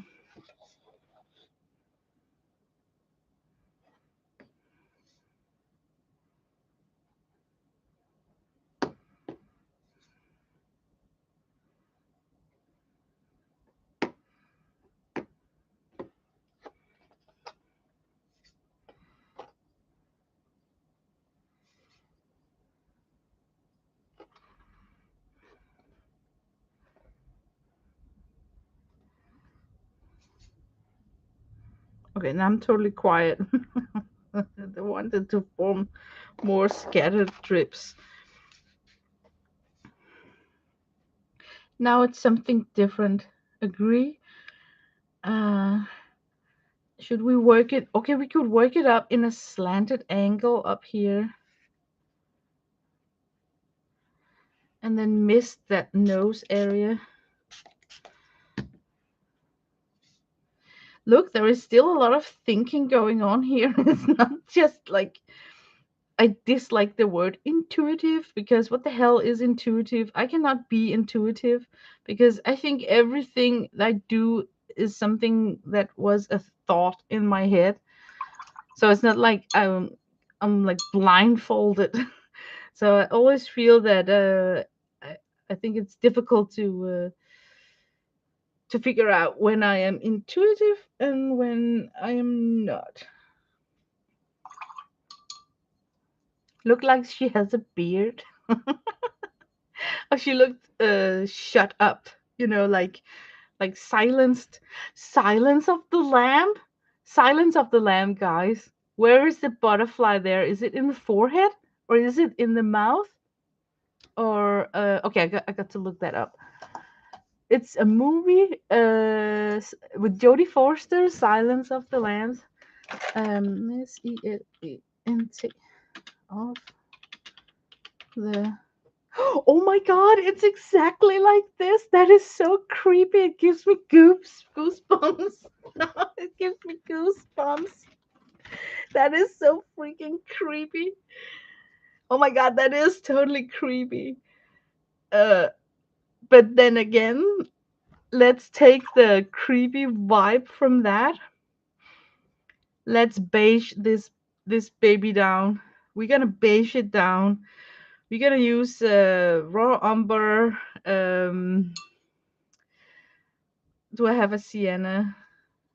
I don't know what I have here. It's a Prima. Yeah, I'm gonna use that one. Let's get this toned down into something like the. That is so creepy. I'm just gonna give the wings a little bit of this.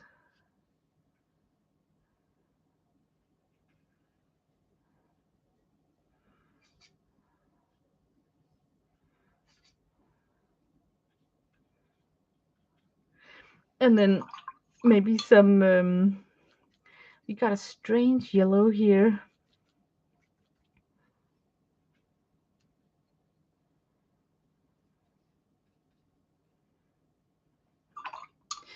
And then it could actually have a dark color. I am thinking. What would the actually maybe in a dark green maybe? Okay, I'm gonna see what I get if I mix this green right here with this. Was it this blue or this blue?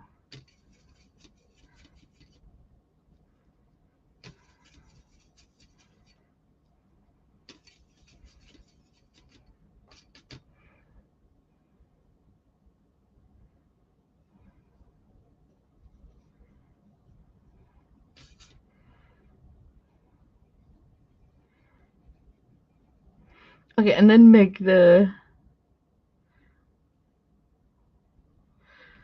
dots, and now come in with that black. I'm gonna put black in this mix here. Here we go.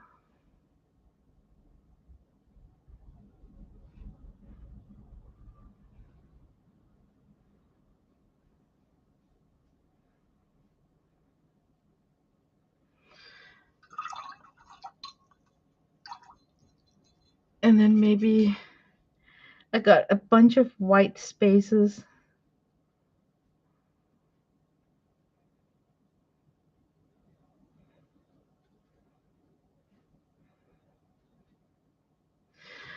Okay, I think I'm gonna look towards the shimmer palette and see how I can utilize the shimmer paint for the white spaces that I got. And then I'm gonna use this mix down here. I would even have to see the recorded to figure out what I mixed with this wonderful color right there. I'm quickly going to put a little bit more underneath the nose here. So we got some shades.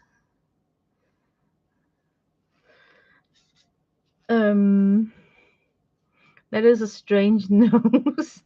How about if I dilute it more? I really like that green color that we got right there.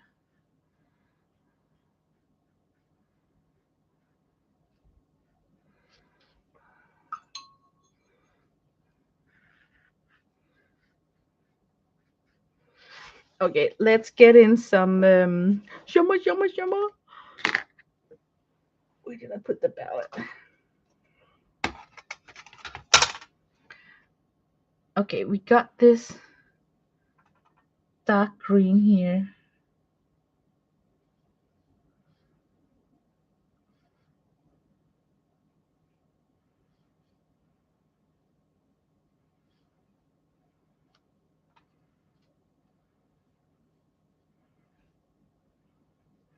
Okay, that is like really scary. I'm gonna put in some yellow-ish, maybe this copper. Yeah, I'm going for this copper. Okay, I'm just gonna leave the water on the pan to dissolve it a little bit. It's very scary. That was my first scary movie that I saw that really got under my skin, you know? And I really love that song from Lazarus called something with horses. What was it? The artist name, the songwriter is Lazarus. Goodbye Horses. Yeah. Goodbye Horses. That melody when it starts up, it's so sick, you know. But it's actually a very beautiful song about transformation. But that was definitely a movie that I remember. I know. There's some funky thing going on around that butterfly, but I'm also thinking that we should let the colors do their thing, and then we can come in with some sort of a pencil or whatnot to scratch up some more defined lines. But so far, this is like super muddy. I don't, I don't think that Kathy Apple is enjoying this.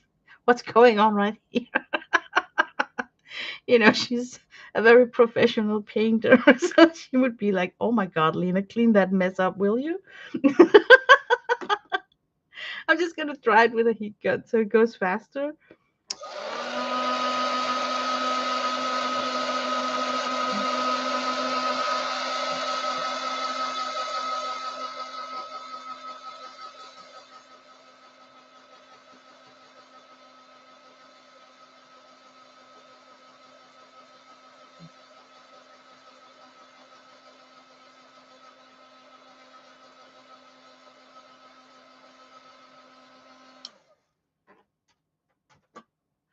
Okay, now it's dried. So when I tilt the paper like this, it won't like run so much. Because you know what? I think I should remix. I'm just gonna turn the paper. I think I should remix whatever that color is right there and make more drippage, so it becomes like it's bleeding or something. So what did we do? We have to track ourselves back. I think I'm not sure. I think I took this sienna, maybe.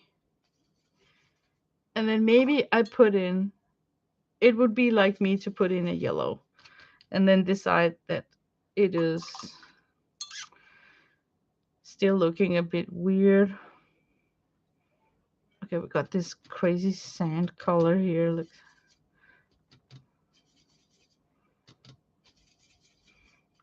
Okay, let's see what we can get with this. You're enjoying it, Kevin? Look at this. Doesn't it itch in your arm to do something about it?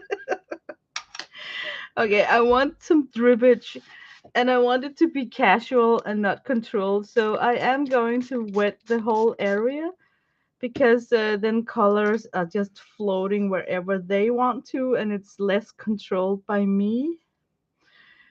And sometimes it gives a better result than if I try. You have seen me create a puddle like run, run, banging it to the table. But here it's going to be so sporadic and I am not in control. I should put in some burnt sienna, right? Burnt sienna. Let's see if we mix it up a little bit just to get a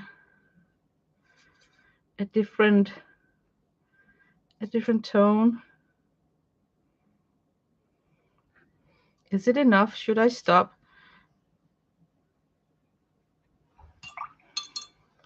Maybe more water like this. Now it looks like this. That is really creepy. Okay. I really like it actually. Let me get in some dark values before it dries up.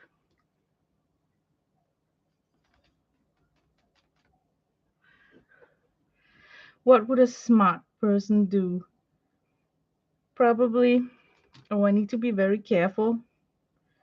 Probably outline the wings.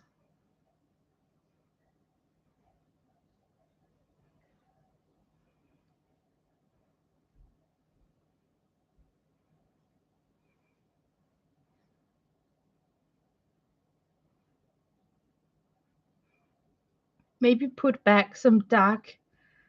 Oh, that was too much. What the hell was I thinking?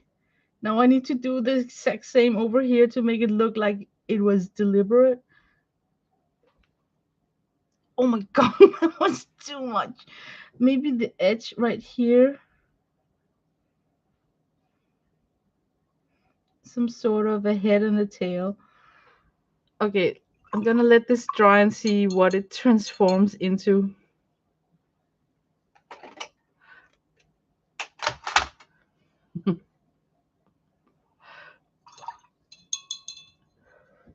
I need some sort of a shimmer body, like just a. Wouldn't you guys think that I would need like let me just add this copper on just the body part and see, yeah, that helped. And then I think that I should go in and do more about this.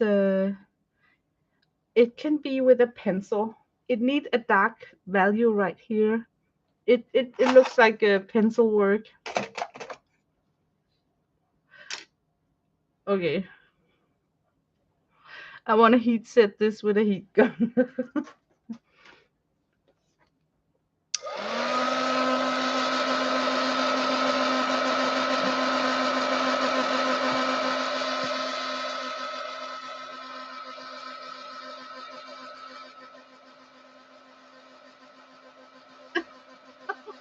Oh no.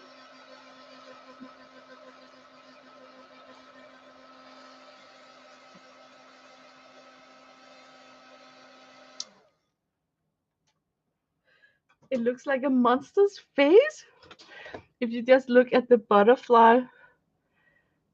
Oh yeah, I can see it with the like you have the eye socket right here with an eye inside, right? Oh no. Okay, let me get some some line work in.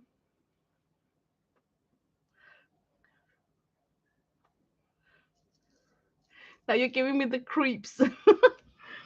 Let me get some line work in here.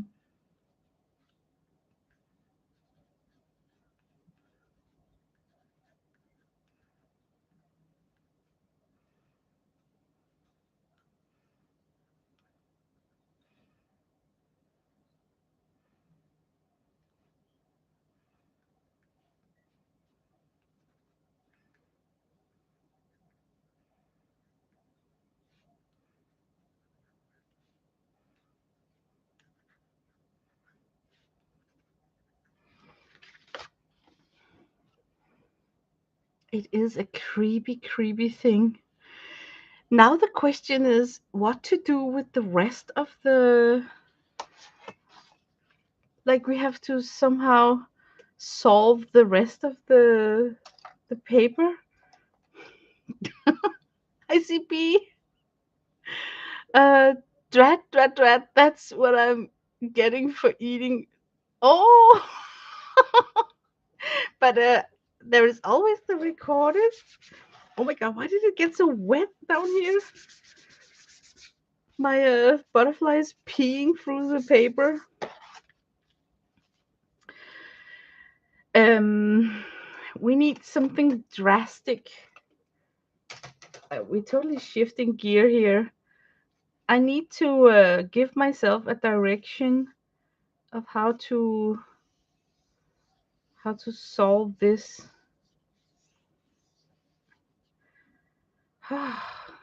Okay, I'm gonna try with a black line. Sometimes it helps.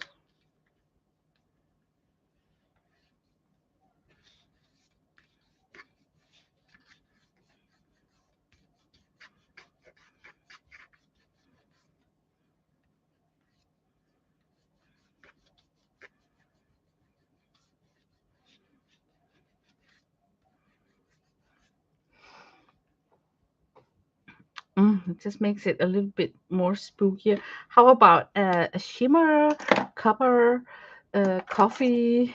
What is this? Iced chai.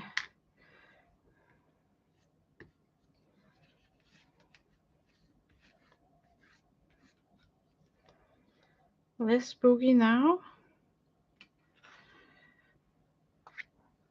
This is such a strange color to have up here that the pink, it's like it doesn't really fit in.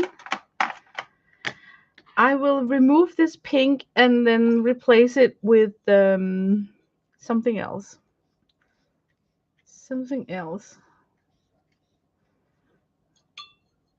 Let me repeat. I will remove this pink and it's not moving anywhere.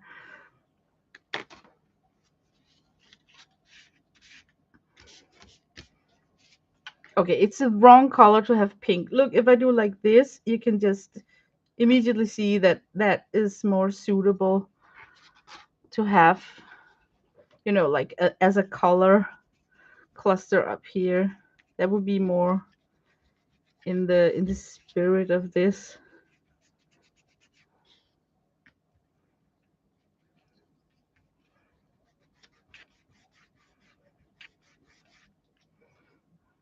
Oh my god, you guys can hardly see anything. How about a beige, a beach beige here? Um, a beach. Do we have a beach?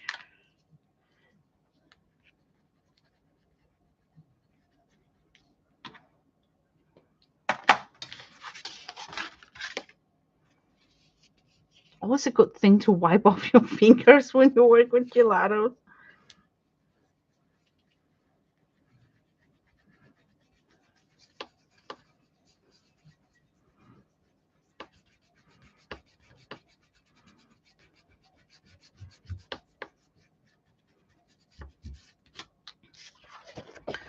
Okay, so we got it running upwards towards a beach. Let me see if I can. I'm looking at the screen and it's like my colors are not the same. Let me see if I can go in here. Uh, is it the contrast button?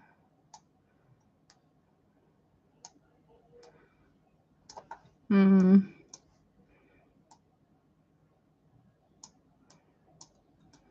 Nope.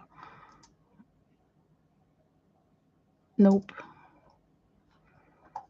No, maybe it just has to be like this. I just get a different view. What if I carry down the beach a bit over here also? Like some sort of an ending. This one, cause suddenly got a spooky vibe. I think we need, let me see if it comes back in.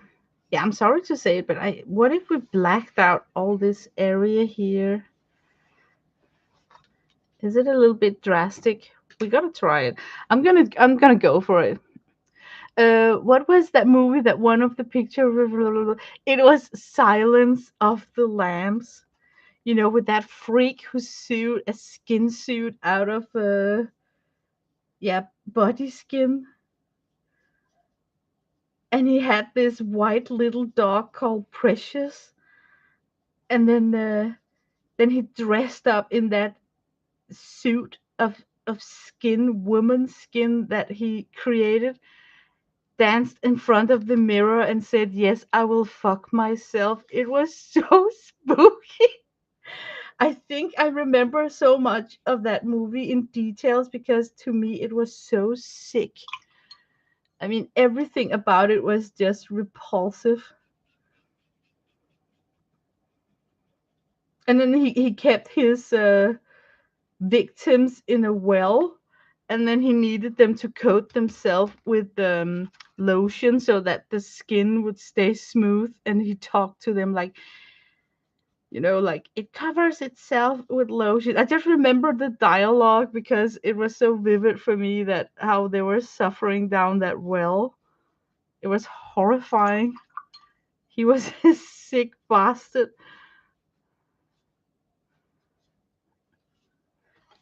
Says me who's doing this. It's turning into fan art of the most twisted movie ever.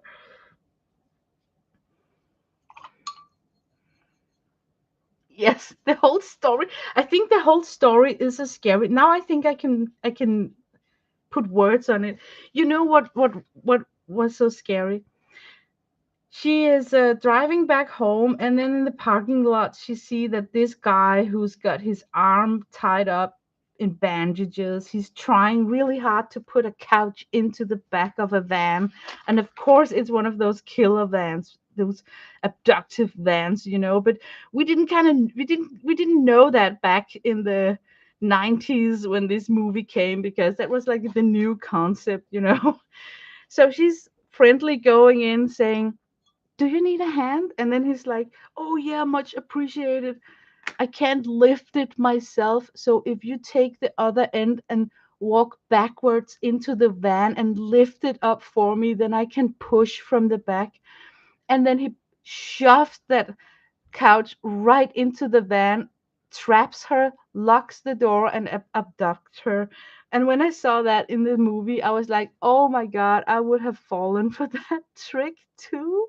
And that's what's so scary.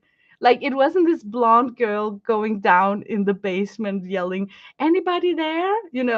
Where you're thinking you're almost yelling at her at the screen, like, "Oh, stupid girl, turn around and run out of the house."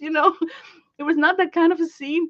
It was a scene where I felt that, oh my God, it could have been me, helpful. So I think that's why it came and got under my skin. But to break all this up, we need a color that's gonna be oomph. I would pick red. I like red. That's my favorite color. So how the heck would I introduce the red in this? I just feel. Don't say red eyes. I'm not gonna do red eyes. I feel I need a color that's gonna do something for me. Um, okay, maybe red on the butterfly. Yeah, that was a good idea. Should we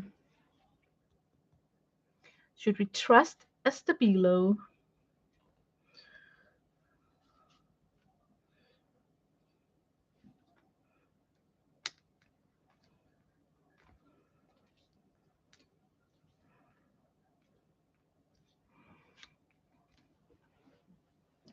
it helped. It really helped. Maybe a hint of a red dot up here.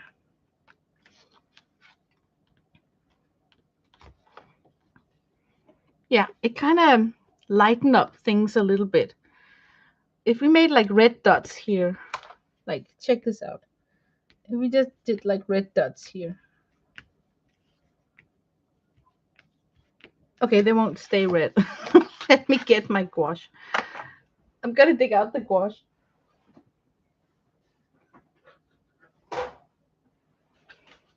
You see, it doesn't take much. It's just a deal breaker to get that reddish red, red, red, red, red.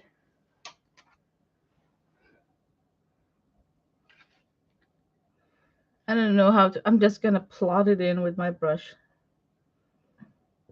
Oh my god, it's turning into a Alison Durant thingy. Maybe, oh my god, I hope she was in chat so I could ask her, what would you do next? But look how it helped. It kind of helped brighten it up a little bit, I think. Maybe I should reinforce that opaque red on the butterfly. Oh man, I got a running toilet in the back. I hope you guys can't hear it, but I need to go and do a tapping on that toilet. Just a second.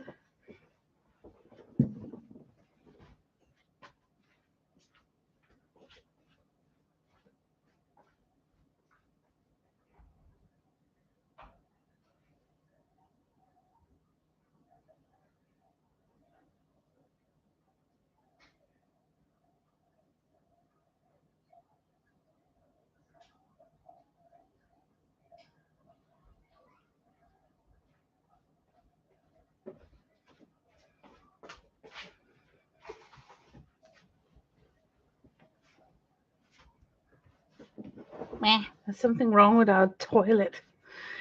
It's just a need replacement of something, but I'm not gonna worry about that now. Okay, let me see. I still need to resolve this area here, and I think I should go in with some white right here and see if that will. Now we're totally gouaching it. Maybe we can get something different.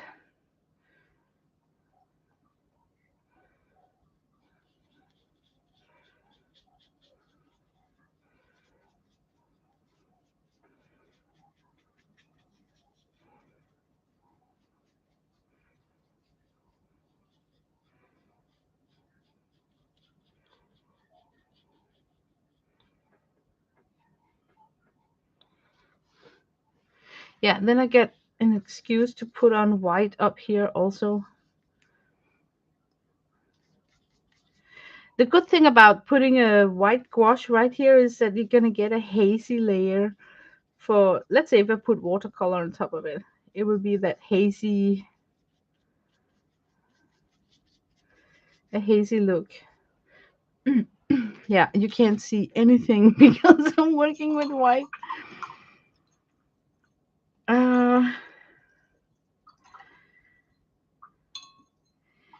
If I should bring in, okay, we can try and bring in some darker tones up here.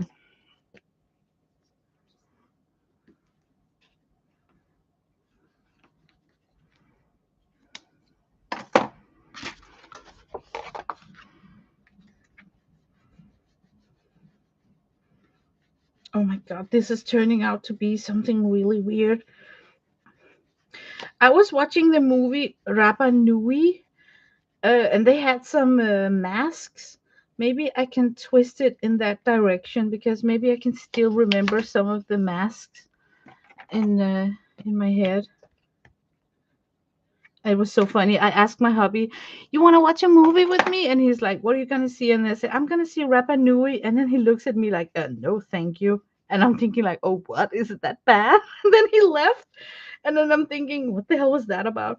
And then he comes up later on and the movie is on. And then he's like, oh, you're watching a real movie? And then I said, what are you talking about? I told you I'm going to watch Rapa Nui. And then he said, I thought you said Ratatouille. So he thought that I was going to watch the Disney Ratatouille movie.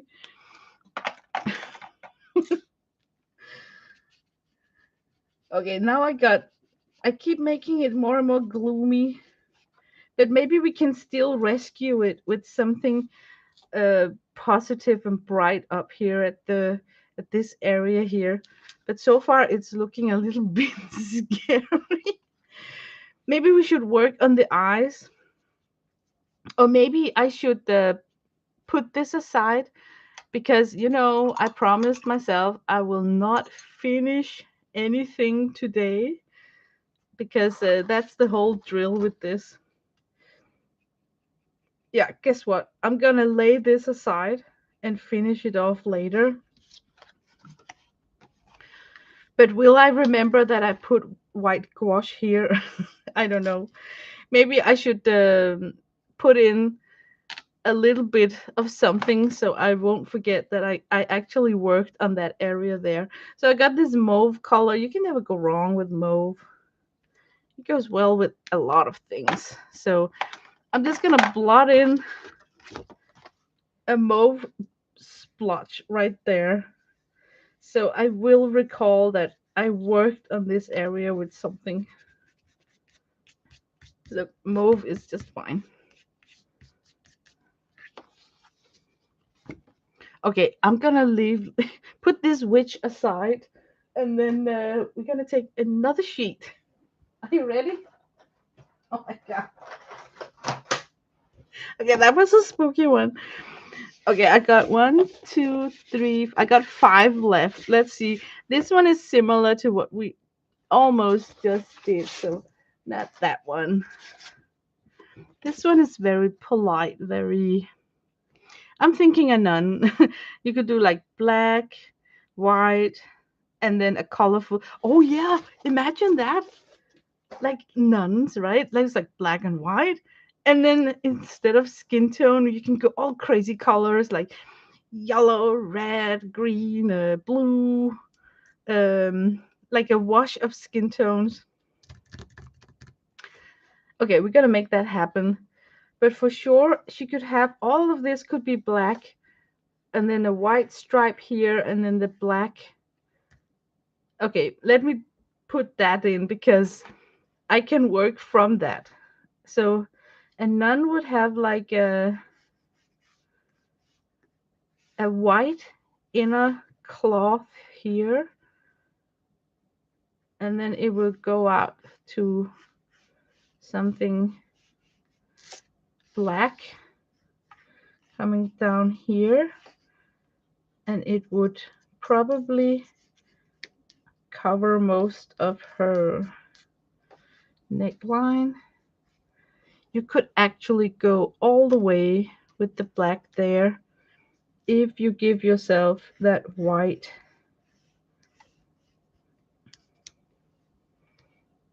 Okay, I can see it happen. I can see it happen.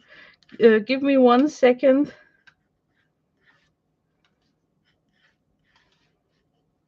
Yeah, it's there. Okay, a lot of black needs to be put in. So I think I'm just gonna do gouache since I got it right here. Or change my mind. Look, I don't have a lot. It's almost empty. So how about black acrylic? I'm out of the black gouache.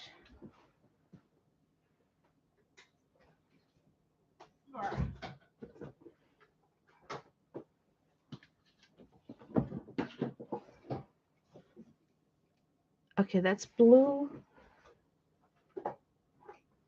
Oh, wait a second. I got a scrap of black.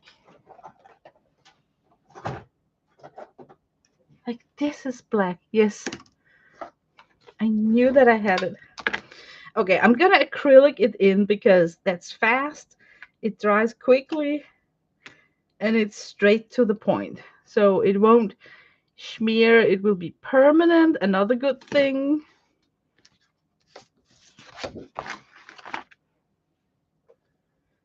How wide a brush? We can go super wide. We can go like this.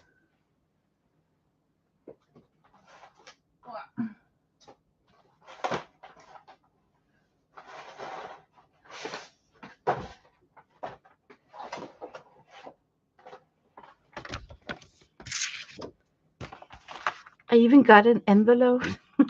Oh my god, my camera is so off. I'm sorry, you guys. I've had like the worst camera angle for a long time. Okay, there is nothing like a wide, like fat brush stroke. Look at that. Isn't it just yummy? Like going whoosh, whoosh, whoosh. Oh my god, you gotta love that.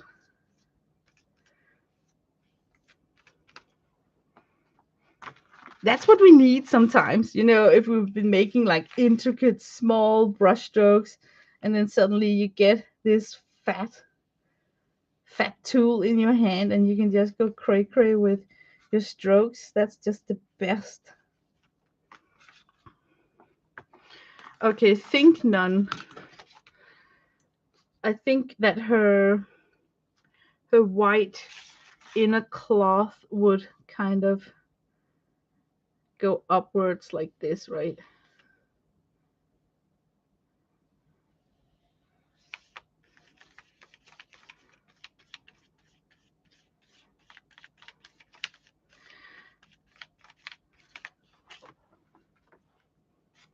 Okay, more black. Where did it go?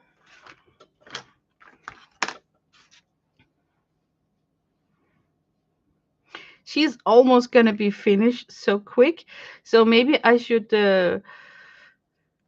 retain myself and not put too much on her because she's so easy to finish. It doesn't take a lot of work before she's completed.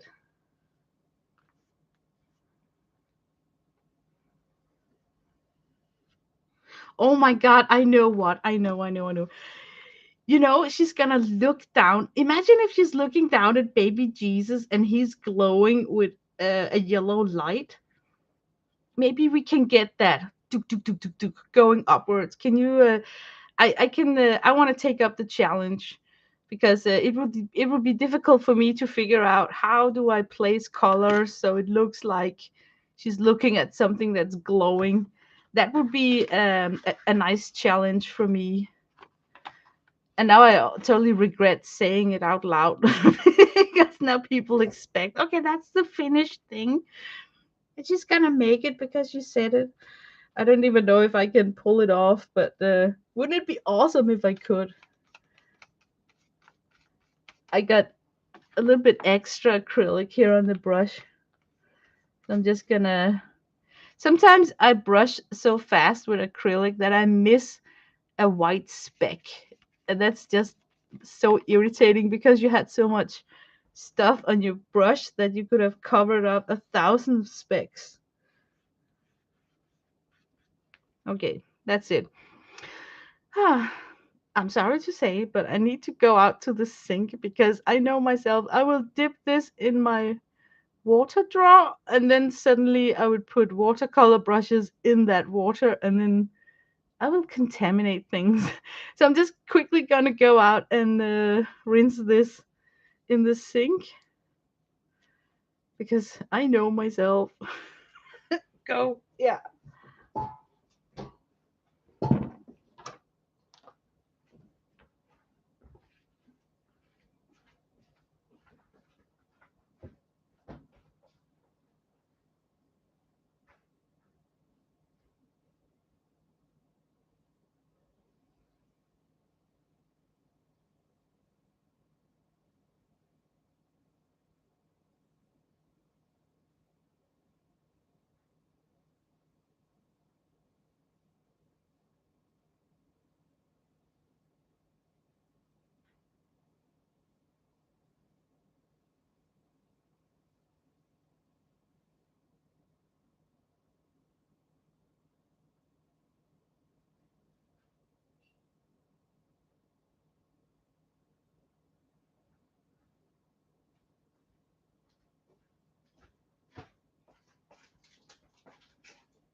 We're going from a monster to a nun.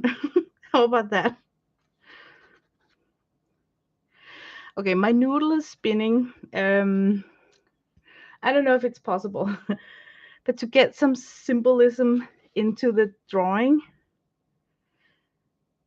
can we somehow make the yellow light form like, imagine if the nose tip could make it cast a shadow, and we got shadow here and then up here.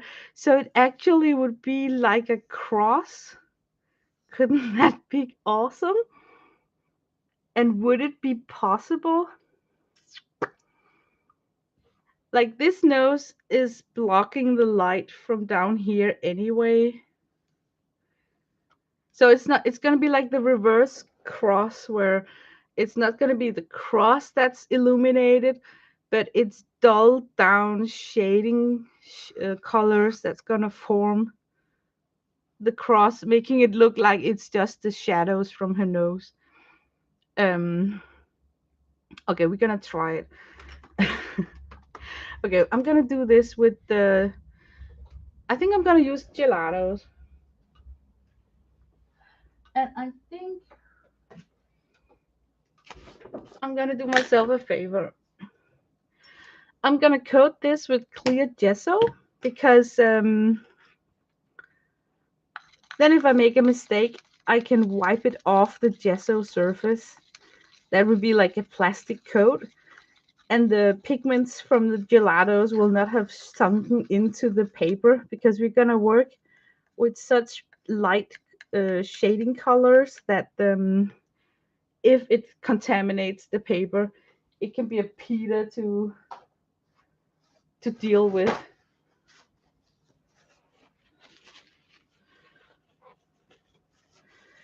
Okay, I got the drawing done with some water soluble crayons, so now they are gonna freak out when I come in with a wet brush and some wet gesso. But oh yeah, we're just gonna deal with that. I can try and be a little bit mindful and do it quickly. Yeah, look, it's gonna smear, but we knew that.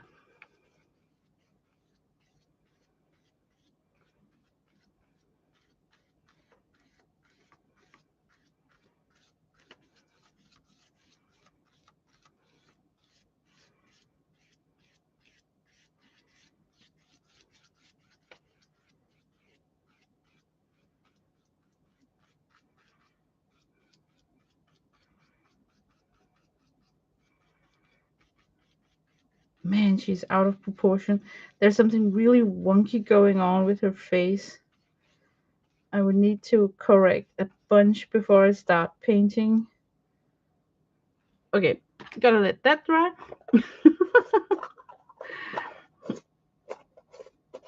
Oh, thank you, CP. I need to wash this also because it's an acrylic stuff. So I'll be quickly right back.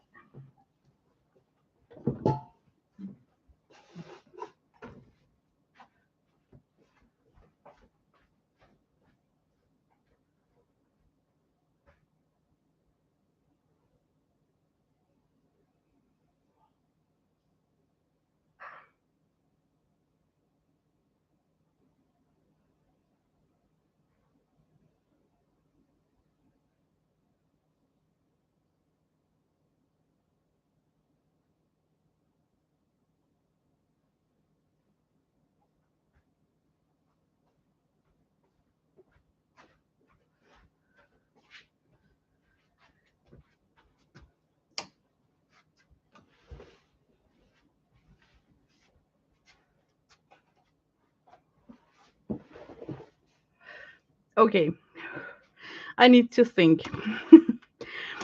Rule number one, to make something glow, you need contrast.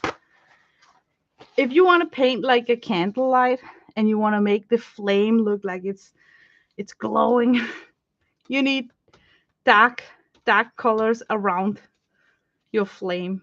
The same with the face.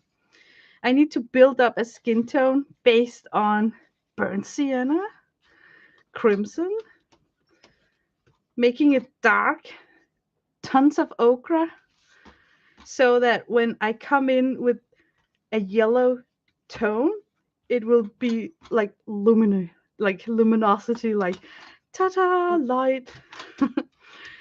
I also think that I should have some blue shaded areas. No, make that purple. Complementary to yellow is purple, so we're gonna use purple for her dark shades in her face. We're gonna do it all with our fingers. Let me try and clean up here.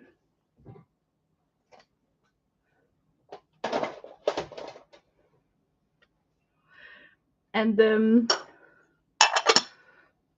it's gonna be a mess. But let me make some space for my gelatos.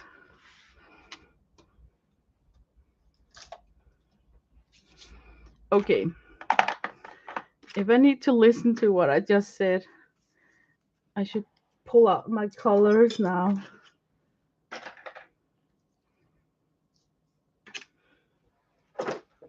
Whoops.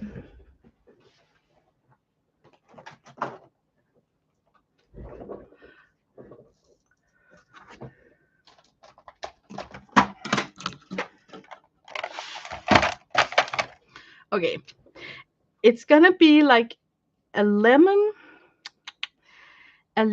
yellow for the beginning of the light, and then it's gonna transition into a warm yellow. Then we need a purple to do our shading.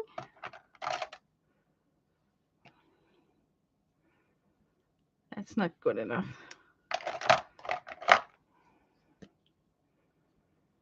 This will do. This is good. We could use a mauve because they wear no makeup. And now we need a burnt sienna and a crimson red. Oh my god, is this really the only burnt sienna kind of color I have? Okay, I got these two that they have to do for the burnt sienna. And then some sort of, maybe this could be the reddish in my crimson. Hmm.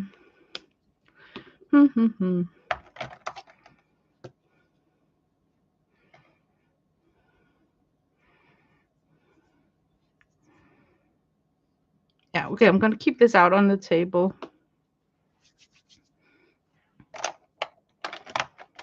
Ah, I wish that I had like my brown is just brown, you know. It's like a dead brown. So even though that I mix it with a red, I will never get a burnt sienna.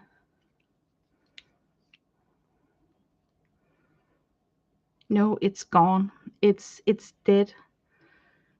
It's kind of but let's keep it out.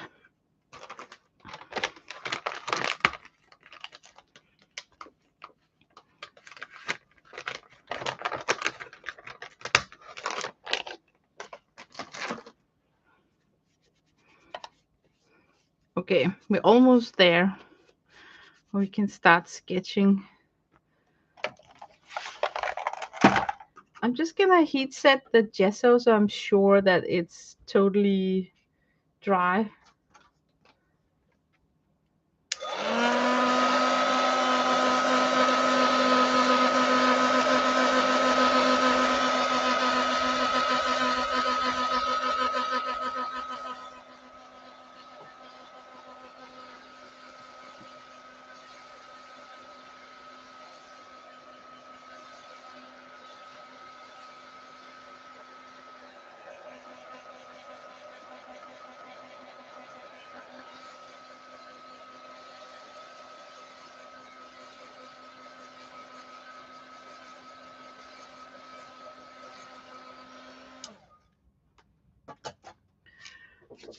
Okay, we need to level out her face. Oh my god, it's so wonky.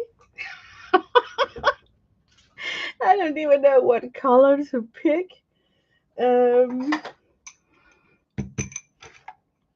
okay, I'm gonna pick an aubergine. Whatever aubergine line I see, that's my sketch line.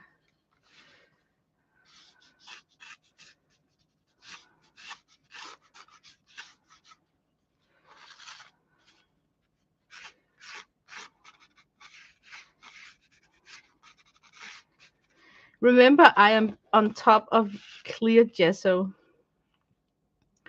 I'm giving myself some curved lines, and I think this is the center of the chin. So the head is in a football shape this way, right? So I'm gonna replace her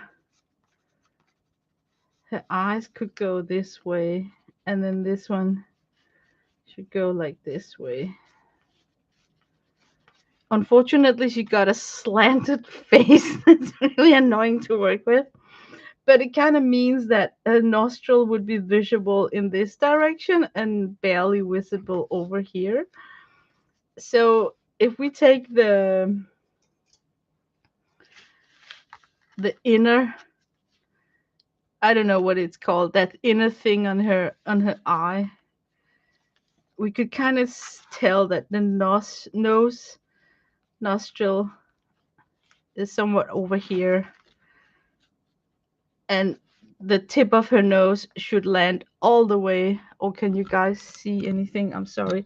Let me bring down the camera. I'm sorry. Okay, I am not a teacher, but this is what I am thinking. I first drew a curved line, and I agreed that this would be the center of her chin. And then I curved a line going this way. And then I'm looking at her inner eye here. Most often, people, their nostril ends there. So when I place my skewer on my inner eye here, it gives me the idea that the nose can be brought out all the way out here. So let me just follow that.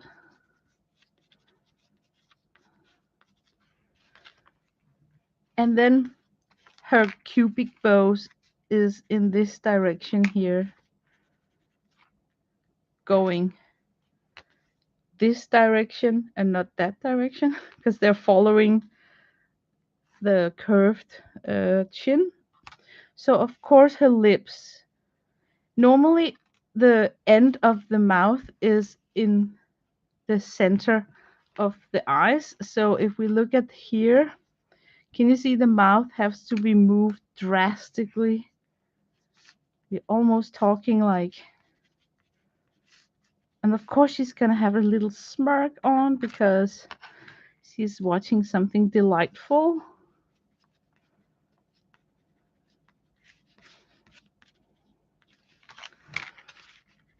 So her underlip would be placed over here, and her cubic bows would start somewhat here, I think. But hey, I'm not an expert. So this is just what I think. Uh, I love her face shape. Going in a little bit here, down.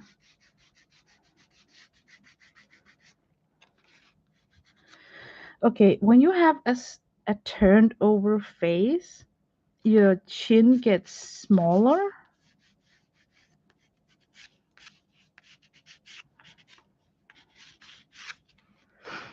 Yeah. I think I should go in with white acrylic paint and make her chin be smaller.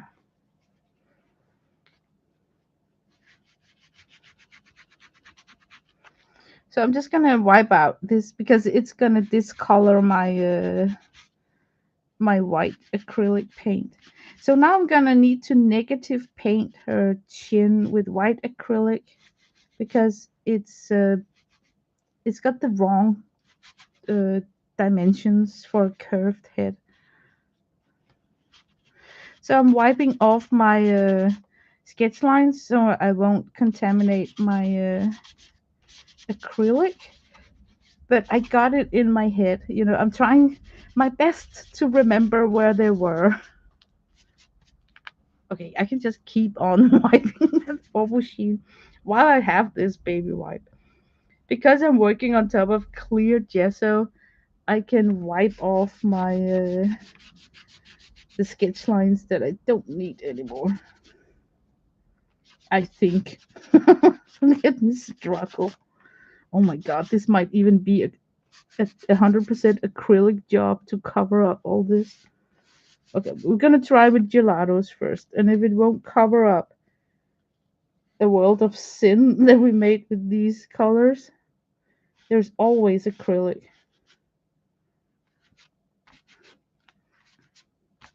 But okay, let me illustrate to you how helpful the white acrylic is going to be in this case.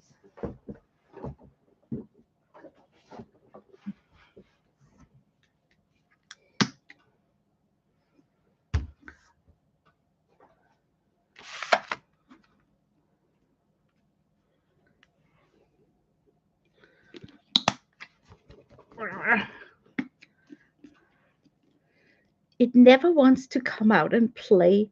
What is wrong with you? There we go. Okay. Uh, Look how I'm removing all the confusing line works with white acrylic. They're not like totally 100% gone, but they will be pushed back far enough for not being a distraction.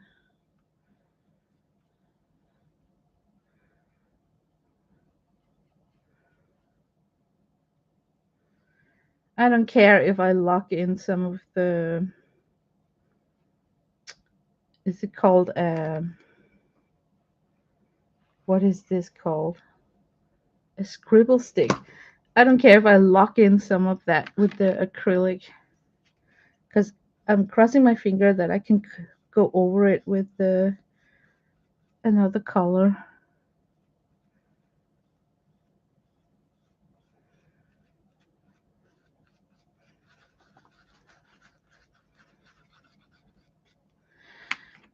Okay. Lena, Lena, Lena. Now for the chin. What did we agree on? When you're turning your face down, your chin becomes smaller.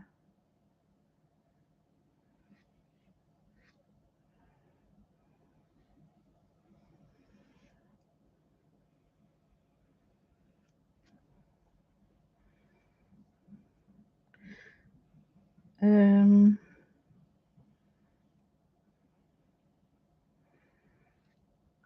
I'm gonna do light glazes up and down until I lock it into my until I'm satisfied. It's called.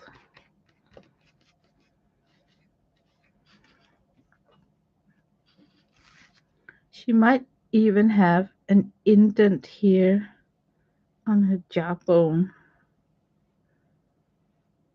and her head might even not stick out. I would love it if it didn't stick out so far.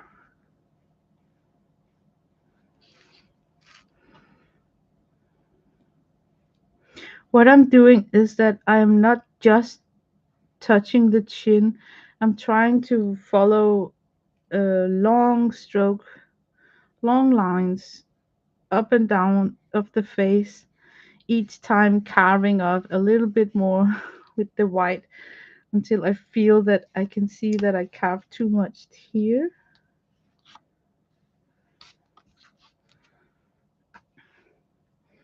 I think I got a better feeling. Yeah. So let me remove this mouth up here because that's also distraction.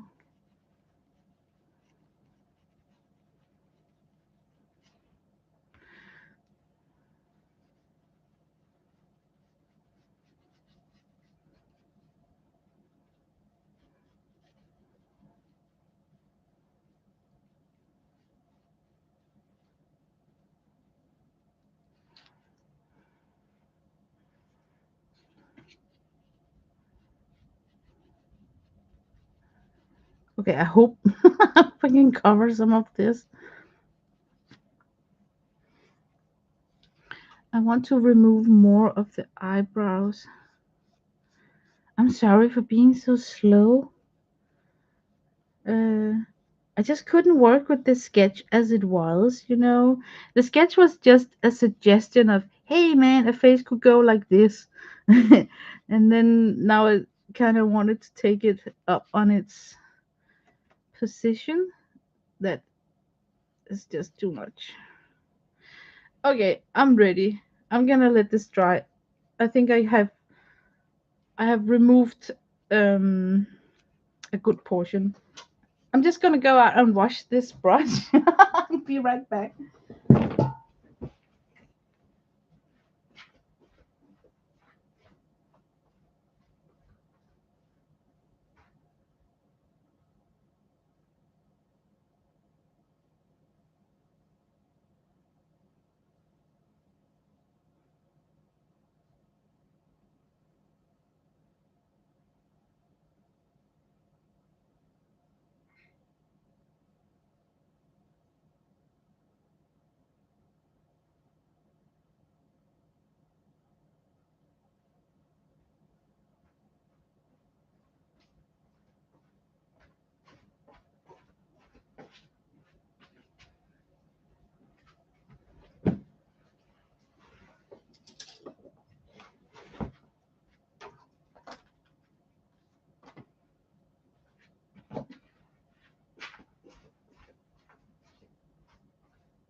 Okay, I'm back. Ah, just need my blanket.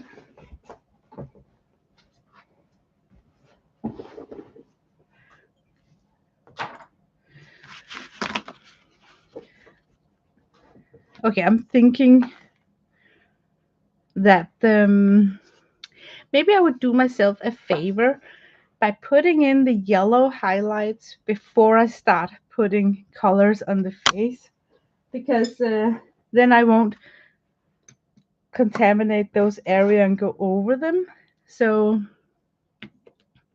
I think I want to start with the yellows. The shading will be different because light is coming from beneath. Man, this is neon. What was I thinking? Okay, I need a paper test.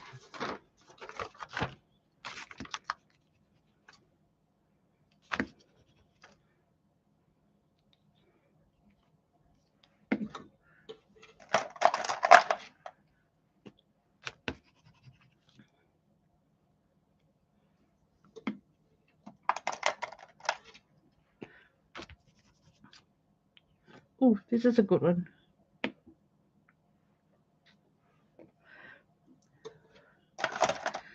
It was too chroma, so I'm switching my yellow out. This is a warm one. Okay, I'm changing my mind. I'm gonna take the chroma, just some of it, and I know that on the chin there would be a light. On the upper lips, we would have cast light. On the nose tip, we would have light. And maybe also on this nostril, actually. She's smiling, so she's making a, a spot here where the top of her chin will catch that smile. Uh, luminous illumination. It's gonna be so cool listening to me trying to put words on this. Um, the tip of her underlip will also catch some of the light. Up here in her eyebrow, definitely a light. Definitely something here, maybe. And definitely up here. Okay, now we need to think. We need to think. Her cheekbone. Yes. This cheekbone. Yes.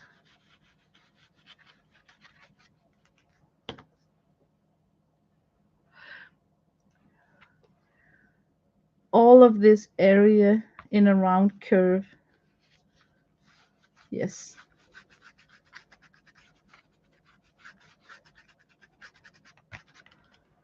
And now for the cross. We should build it up in beige. We're gonna lock it in with beige so I remember where it is.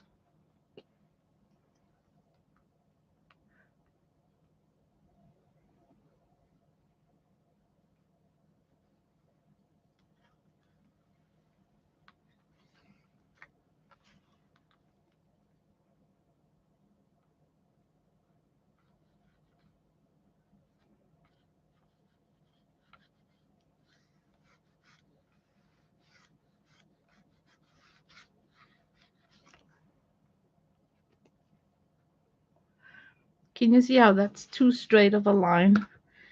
It needs to curve. It needs to follow the baseball curve of her head.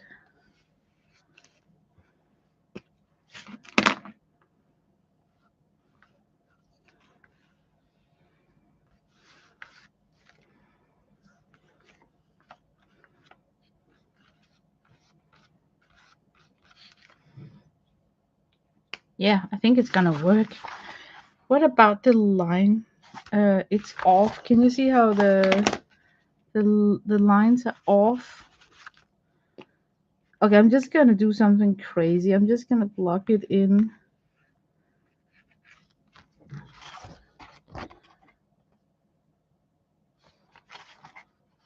Yeah. Okay, and then in Christianity, these are shorter.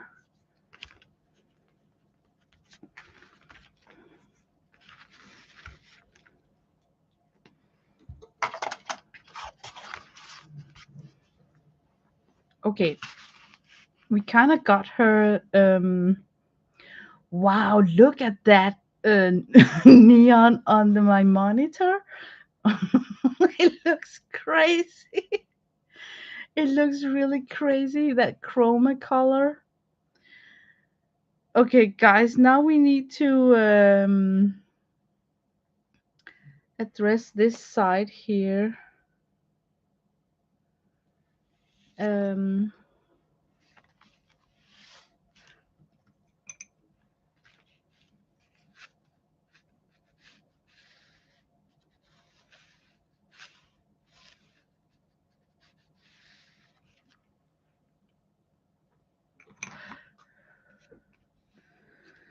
and this here is going to be white.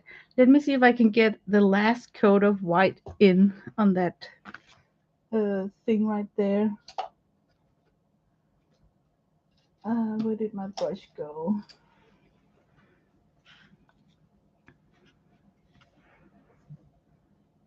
But otherwise, it's not bad because the shadow in white would be blue toned. So it's not the end of the world that we got some blue colors right there. I'm gonna finish her. I'm gonna finish this woman. Even though I said that I would not finish a painting. That is so me. Like, I'm gonna go on diet on Monday, and then Monday come. I'm gonna do it on Thursday. I never stick to my own plans. But this is exceptional.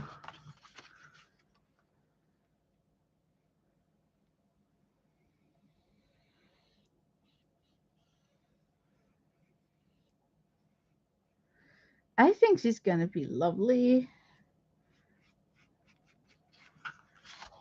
Okay, we're gonna let this dry.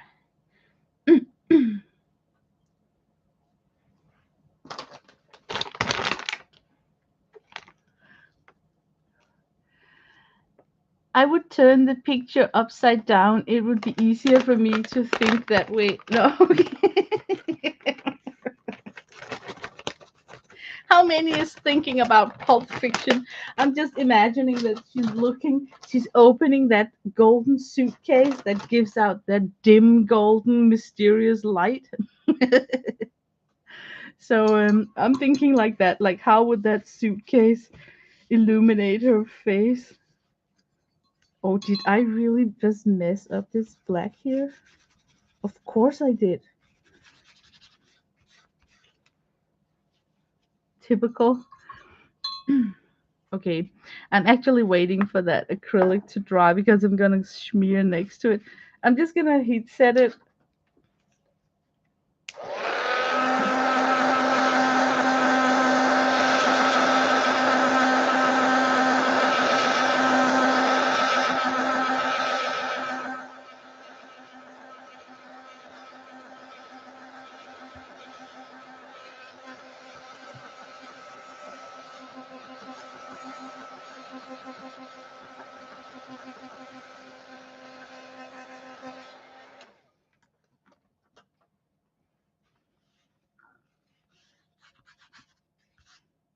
Okay, I'm gonna test the whole page.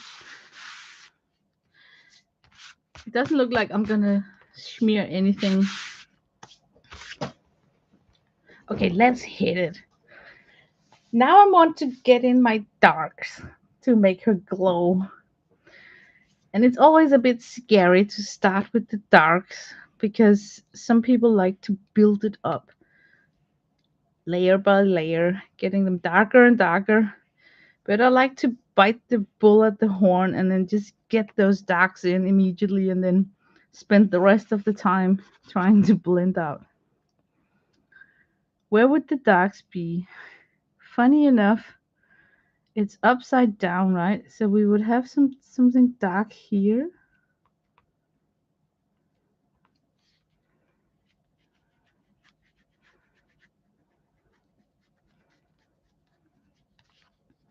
We would have something dark on her underlip, on the top of her underlip.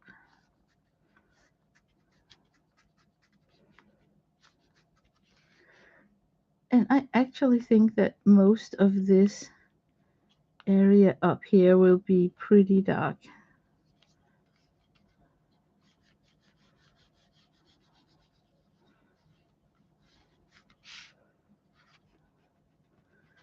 I actually think that this nose will cast a shading that's like really pronounced. Something like this, where the shadow is going upwards.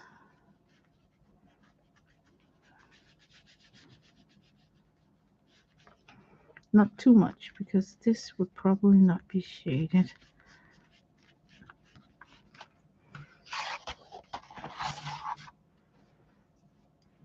And I think that this side of her head would have some dark values.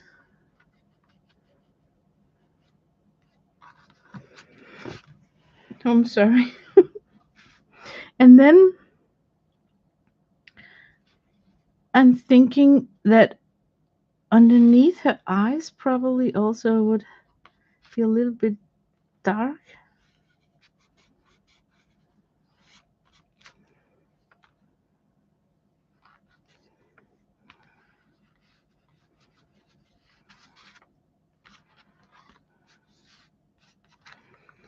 And I would go like totally dark on this long area right here.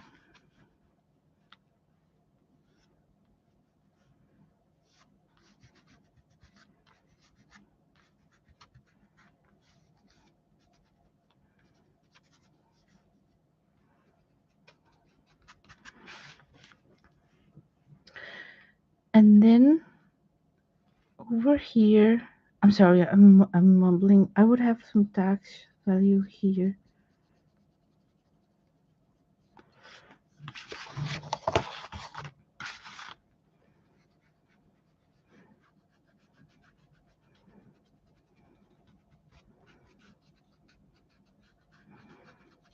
Hooray for finger painting. It looks like a mess. Oh my god. What am I, 5? I think actually that most of this would be in light, but maybe a rounded dark area here. I love this. This comes with a built-in challenge. I want to make the top of her eye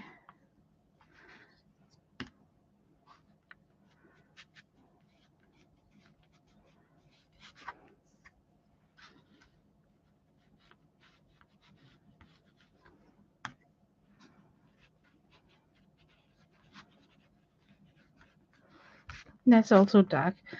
I am I'm wanting to make some sort of, I need some contour down here. Okay, if you're in doubt where to put that damn contour, you take a skewer and then you figure out where would her ear stop. It would be around here. And then you remember that line, right? And then you take this line here and go down. Was it the center? I think it's more like the center. So if I keep my contour below that,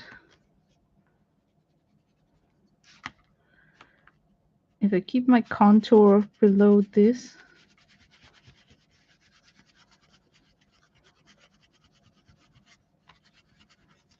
then this area up here could be for more like I'm just gonna call it blush. I'm just gonna put in a little bit more blood toned color. So that's how I'm gonna get that transition from a blush to a dark area. And it's not even, I think it's time to put in some bright colors. Oh my god, I'm looking at the monitor. It's like really really dark. She fell into the chocolate pot. Before I put this in, I actually think that I should pick the warm yellow. It is time. Ooh, why is it wet? If gelato stays alone, untouched for a while, they will shift their consistence.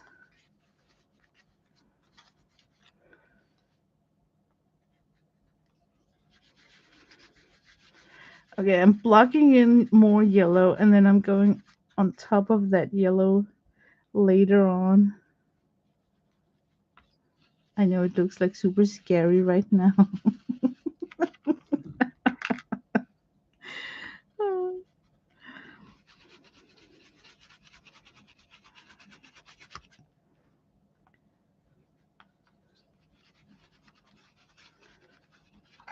And then right on top here, maybe. Also here. And what about this area? Wouldn't it be like a dark yellow? I'm gonna block it in dark yellow. And then, okay, we got like the eyebrows. So the skull would peek out a little bit up here. And maybe here.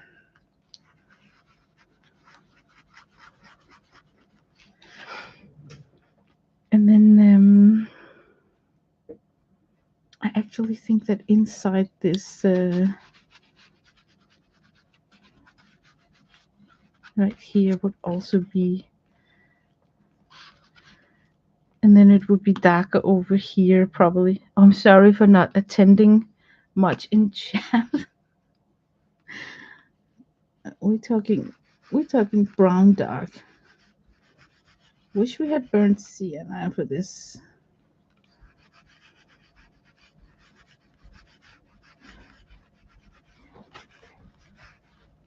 Okay, hello, there was the dark. So more dark right here.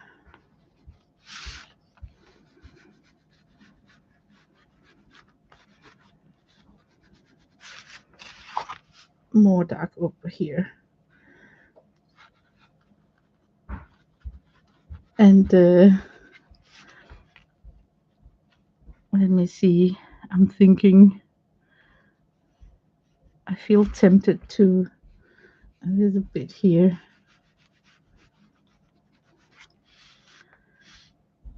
And up here.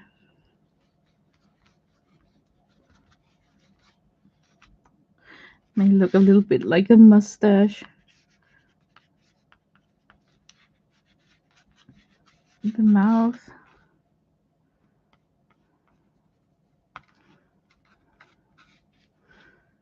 The eye.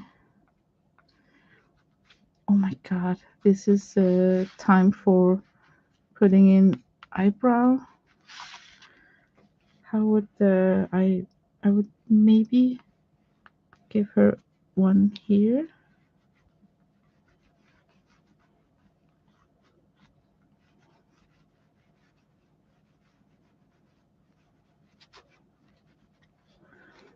And maybe another one, like the distance I think would be longer. Or would it? Does it look weird? Should they have been lowered down? I'm in doubt about the eyebrows. I'm gonna remove them and then I'm gonna replace them so I can kind of audition the eyebrows. How does that sound? Oh my god. Do go out and get some coffee or work on something on your journals because this is taking a while. Let's audition an eyebrow. What if it starts all the way down here? Yes, sir. Can you see that? There's a big difference. Yes, sir, we're going down.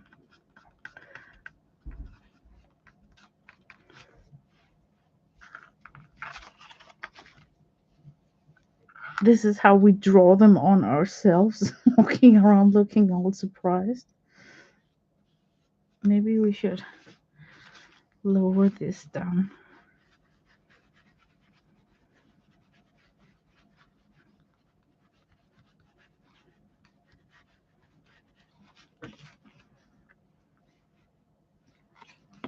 Probably would be a golden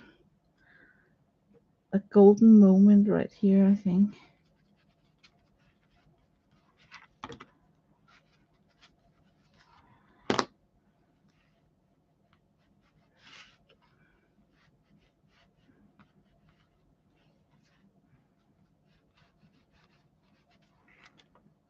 I'm insecure about that one. Okay, I can come back. I can feel I should come back when it comes to that one. Okay, that was those colors. Okay, let's get in a mid-tone, like skin tone. Let me bring out the white. I think I would need some white. Let me take my mauve. I'm gonna try and put some mauve on the side of the eyes.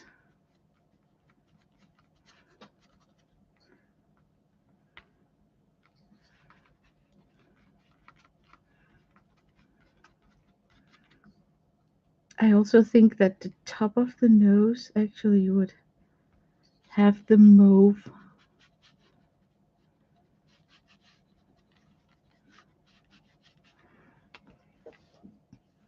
And probably down here also.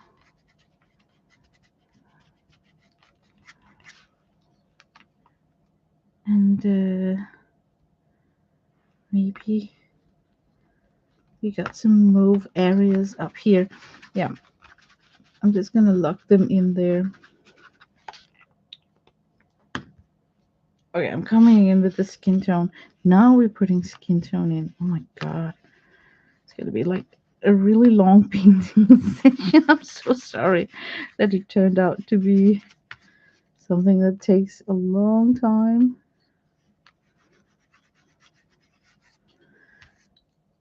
I'm gonna have a patchy result some areas because I can feel that we got some strange finishes where the acrylic was involved. But I'm just gonna work around it. So now I'm putting in the skin tone, and then after that I'm coming on top of the skin tone with some white to kind of push it back. It's like a super layering thingy. So you just put down, take off, put down, push back. But we are in for the night.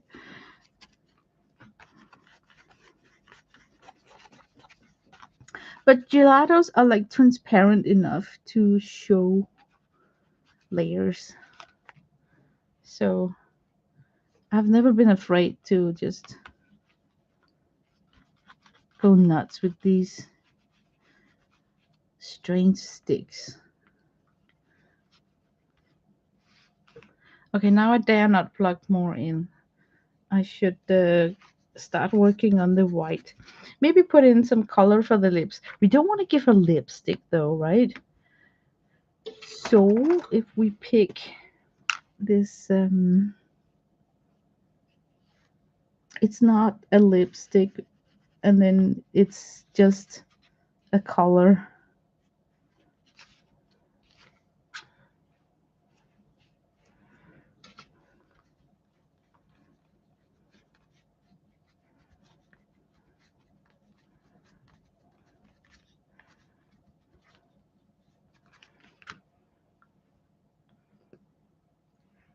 I think I should introduce this elsewhere because, oh, should I use this one instead? Because otherwise it would just look like a lipstick. But if I use this for her blush and stuff, then it probably would be more natural that she's got it on her lips. So I'm just gonna introduce it elsewhere. Let me see, up here also maybe.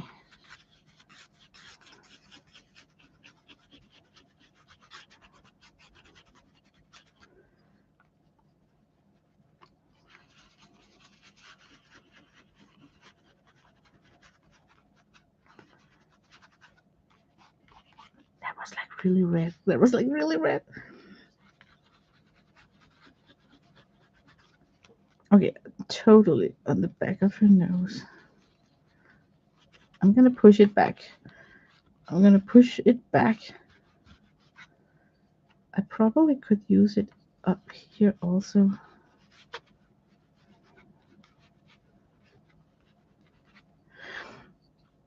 I think I would place it like half the way here, maybe. Okay, time to put in more of the yellow. The first white, first white. Are you guys still here? Let me see in the chat. I feel that I'm just going solo suddenly. Let's see. Okay, we got someone watching, so I'm not totally solo. Okay, now for the highlights. I'm thinking like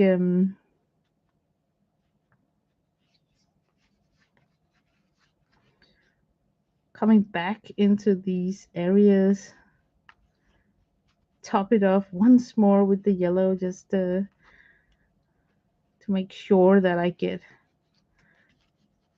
the yellow. But I like to put down a white first because it would kind of neutralize the underpainting so that the yellow might sparkle even more.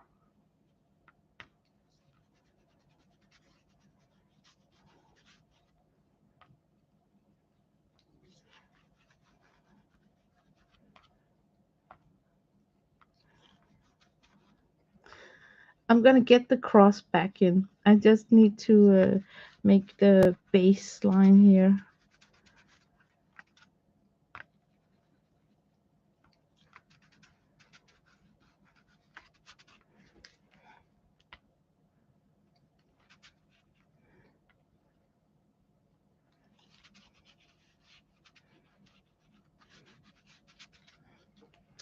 Okay, let's see. Lots of light here.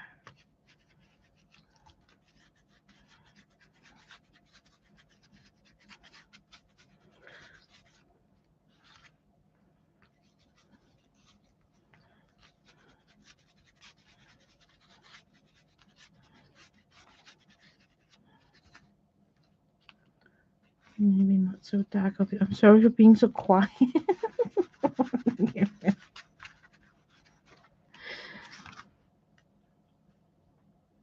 Thinking white here to bring out that shadow from the nose. Okay, now back to the yellow. And oh my god, do this fluorescent yellow do crazy things? It's gonna set things on fire. It's like super high chroma. So I really need to be specific with where I put it.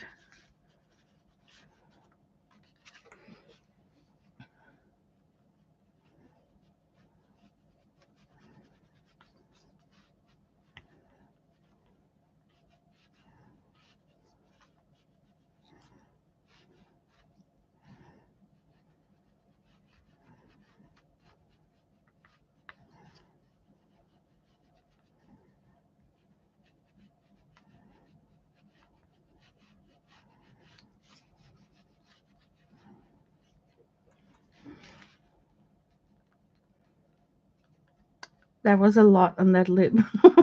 Maybe I can push it back.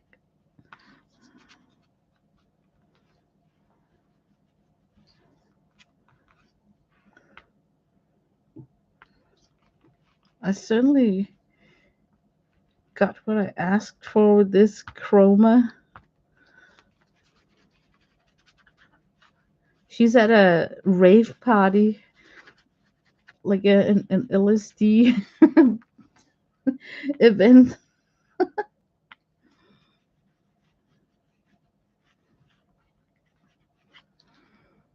Okay, I'm ready to push it back with a more relaxed yellow. Let me see. I actually think that this area here would be like glowing. Maybe I'm wrong. Let me just see. Uh, Maybe here also.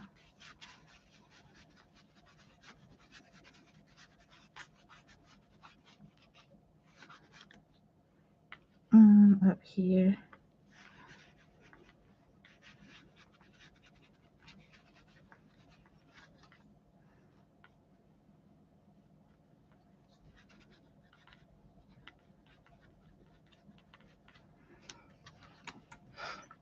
Okay, let me fix some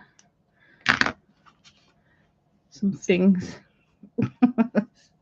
You're still here, okay? There's something really off with what I see in real life and what you guys are seeing in the screen. So maybe if I... Is that more like it? I think so, yeah. Because you're seeing something like really, really strong. Okay. Now I want to come in with some sort of middle tone. Sort of a middle tone.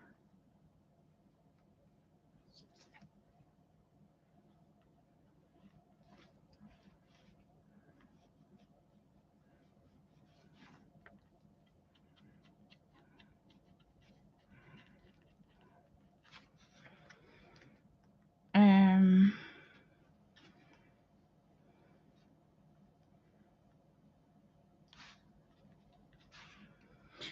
I would love to have some sort of contrast up here.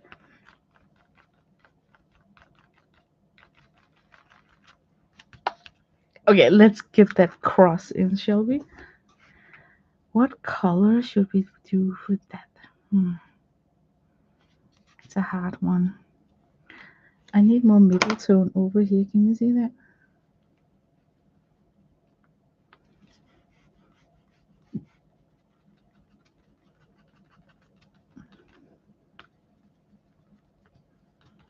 Okay, now I'm totally color correcting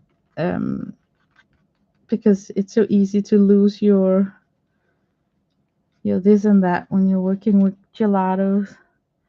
It's very high up here. I'm not sure that I like that it's so high. I wonder if I can camouflage that with this stick.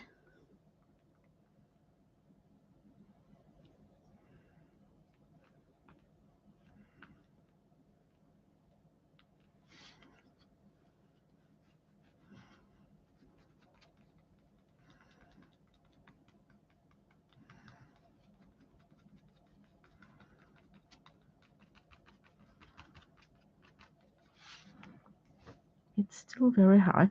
Okay, let me get in some dark to see what's going on over here. I really dislike this area right there.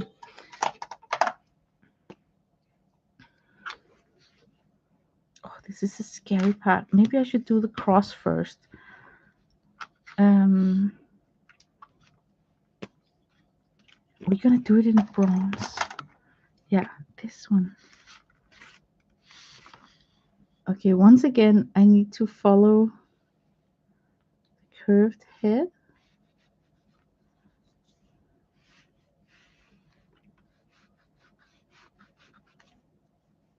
I wish I would have picked a clean finger for this.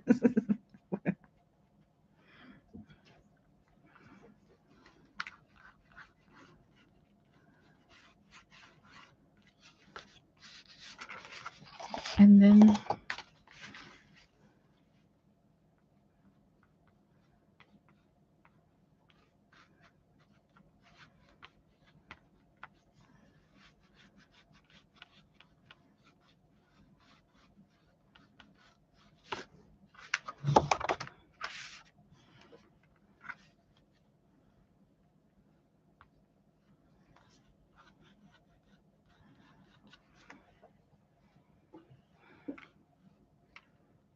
the problem is that this one would never go upwards because the nose is it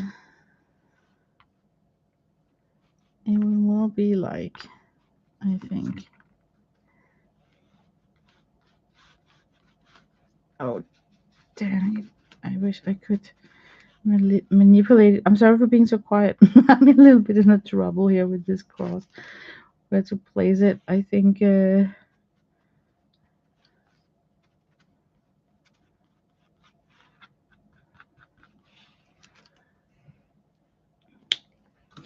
I got the hint of the cross. So let me see what I can do with this one here.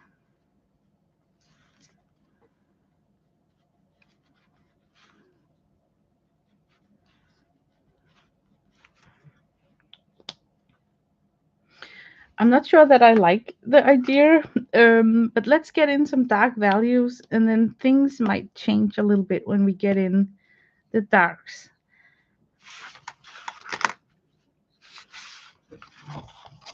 Maybe it's easiest to put them in upside down here.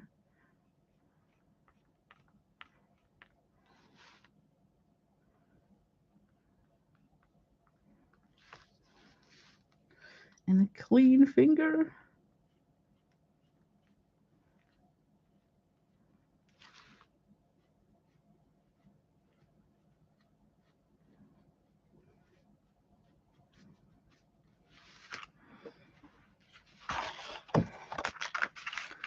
And now we have to marry the eyebrows. I had troubles with issues with them, but I'm sure about this line here. That I'm sure of. So because I'm unsecure, I'm not now gonna draw the rest. I think that this one.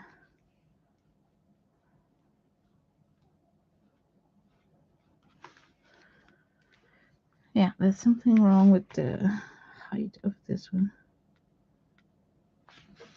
I'll build up a little bit more height. And then we have a nostril here. And I think we will look at the hint of a nostril. It's very difficult to draw with these blunt sticks.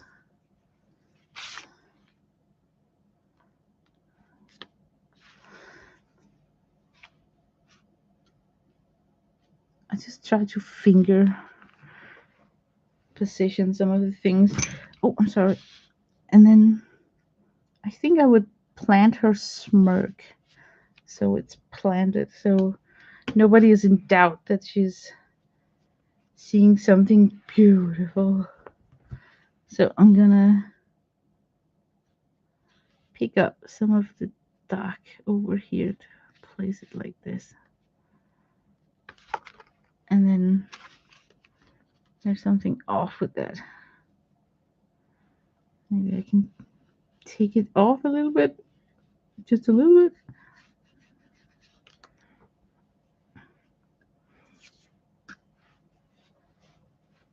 Like that curve. That curve is could be twisted a little bit upwards. What do you say? Like if we push it upwards like this? And then if we even gave her some dark, not a lot, but just a little bit of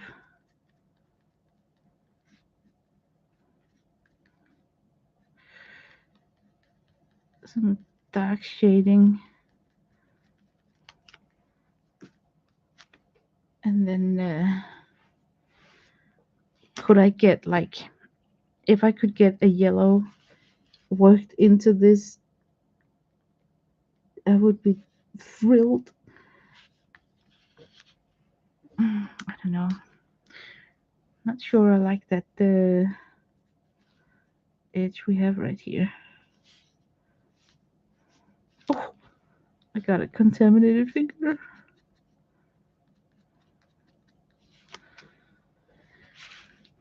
Okay, let's take another look. I think she's got a curved head, so that probably would be like something like this right here. And then not sure, but I think we will see a little bit of yellow over here.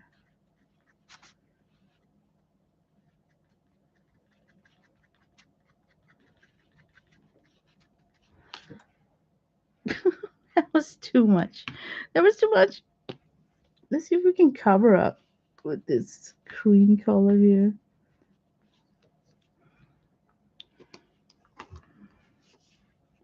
Maybe the value is wrong. Like, maybe it's too bright. I think it's too bright. Let's try and push it back. Push it back.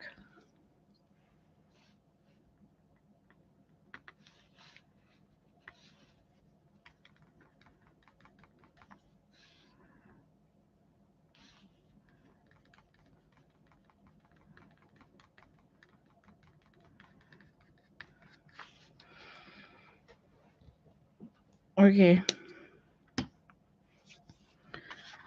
What to do about those eyes? Can I with a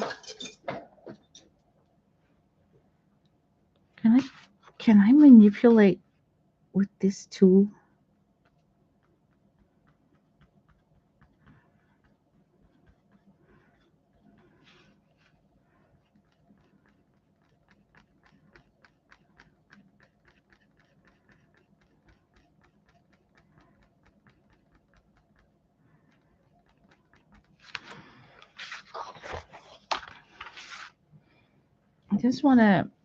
This one is totally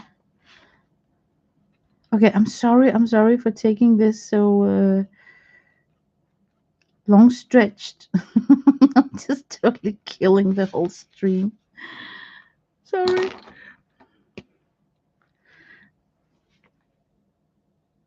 Okay, I promise within 10 minutes I will go off air and release you guys.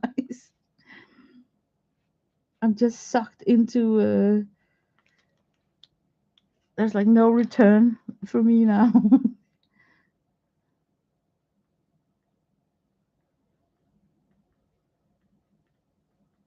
Man, this is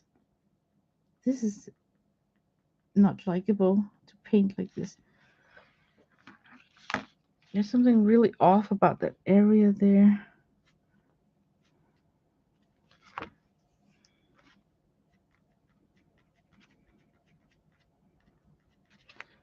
I think it was better just to give a hint.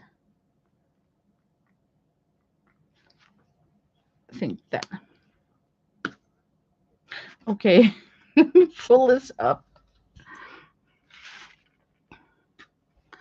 Okay, now I'm looking in the monitor and I'm seeing things and I am evaluating. Like this is too yellow.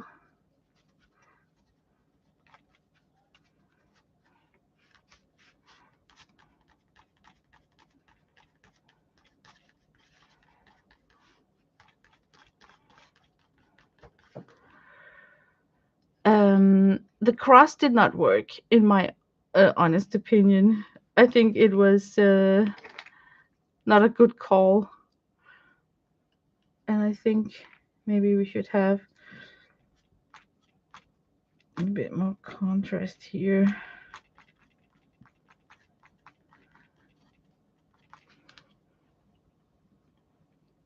Okay, I should really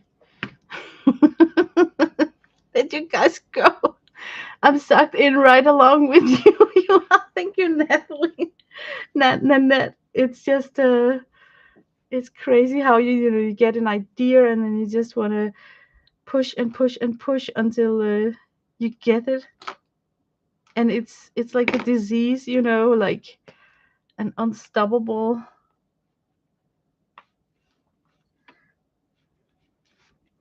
I'm also super lucky that I got yellow in many shades in this gelato thing here. So it's very rare that you got so many options within one color when it comes to gelato. That was wrong. It's funny how I can see on the monitor when I make a wrong call. It annoys me that the thing with the cross did not work. I don't think that I can go in darker. It will look strange. I could try with this one, but I guarantee you it will look strange.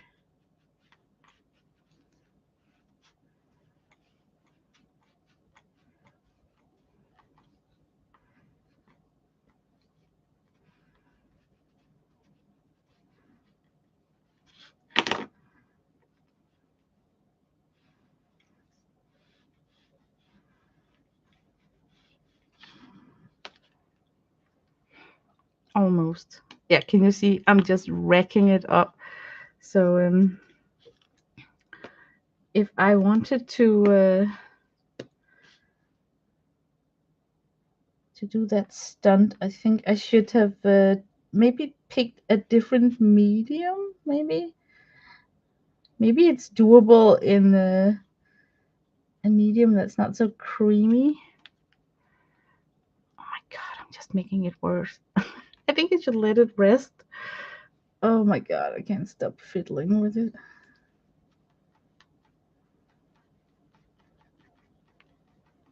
Okay, guys, I should definitely stop fiddling and then say thank you to all of you who stayed for the last one. That was a long one, but I think it was fun. Yeah, but oh my god, I can't stop looking at it in the monitor. Should we take a look at what we did? We actually got covered a lot. We first started with this one, not finished, but I can build on this imaginary forest going on, inspired by Mind of Watercolor Steve Mitchell. And this one is a little bit weird, but we got a cat right there that's super cute. So I don't know if you can see, we got a little bit of facial expression on him. This was the spooky one that we're going to return to somehow, someday. Um, yeah, I like it. It in a way, I like it actually. And then we had this one, also an awesome start where everything is just totally out of control. It looks like I used salt, like the salt technique, but it's just blooms because I sprayed it with a mister.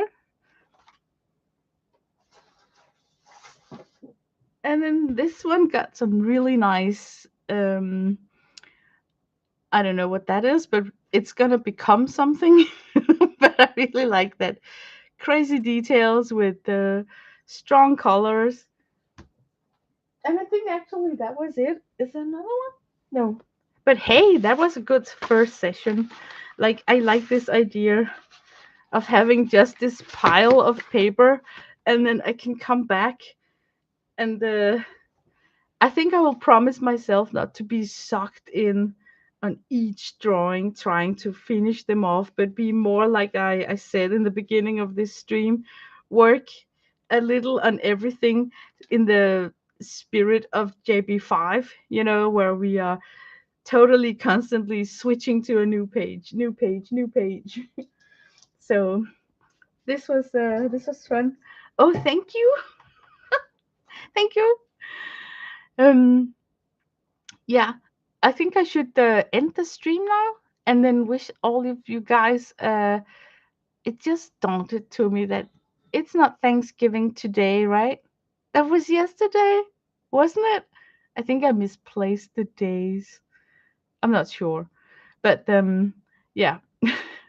I just wanted to come on. So fun watching you.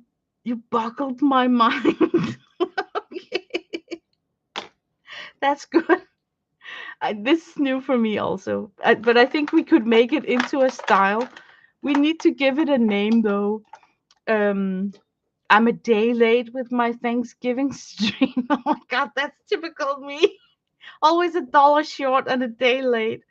Oh my god. Now I need to probably. No, I'm not gonna change everything, but I think I started this whole stream by saying Happy Thanksgiving. Oh my god.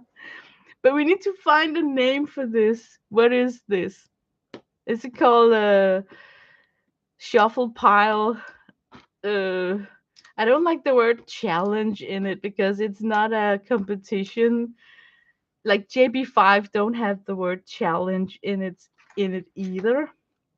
But I'll think of a name to call this, and then I hope that it contaminate all the rest of you in the community to try the same, to have a pile of sheets. And I have to tell you, make it a pile of single sheets and not in a journal. Because if you get stressed about not finishing a journal, don't bring that element into this. Do it on single sheets. Okay. Now I'm gonna leave. Bye bye. Have a nice week. Bye bye.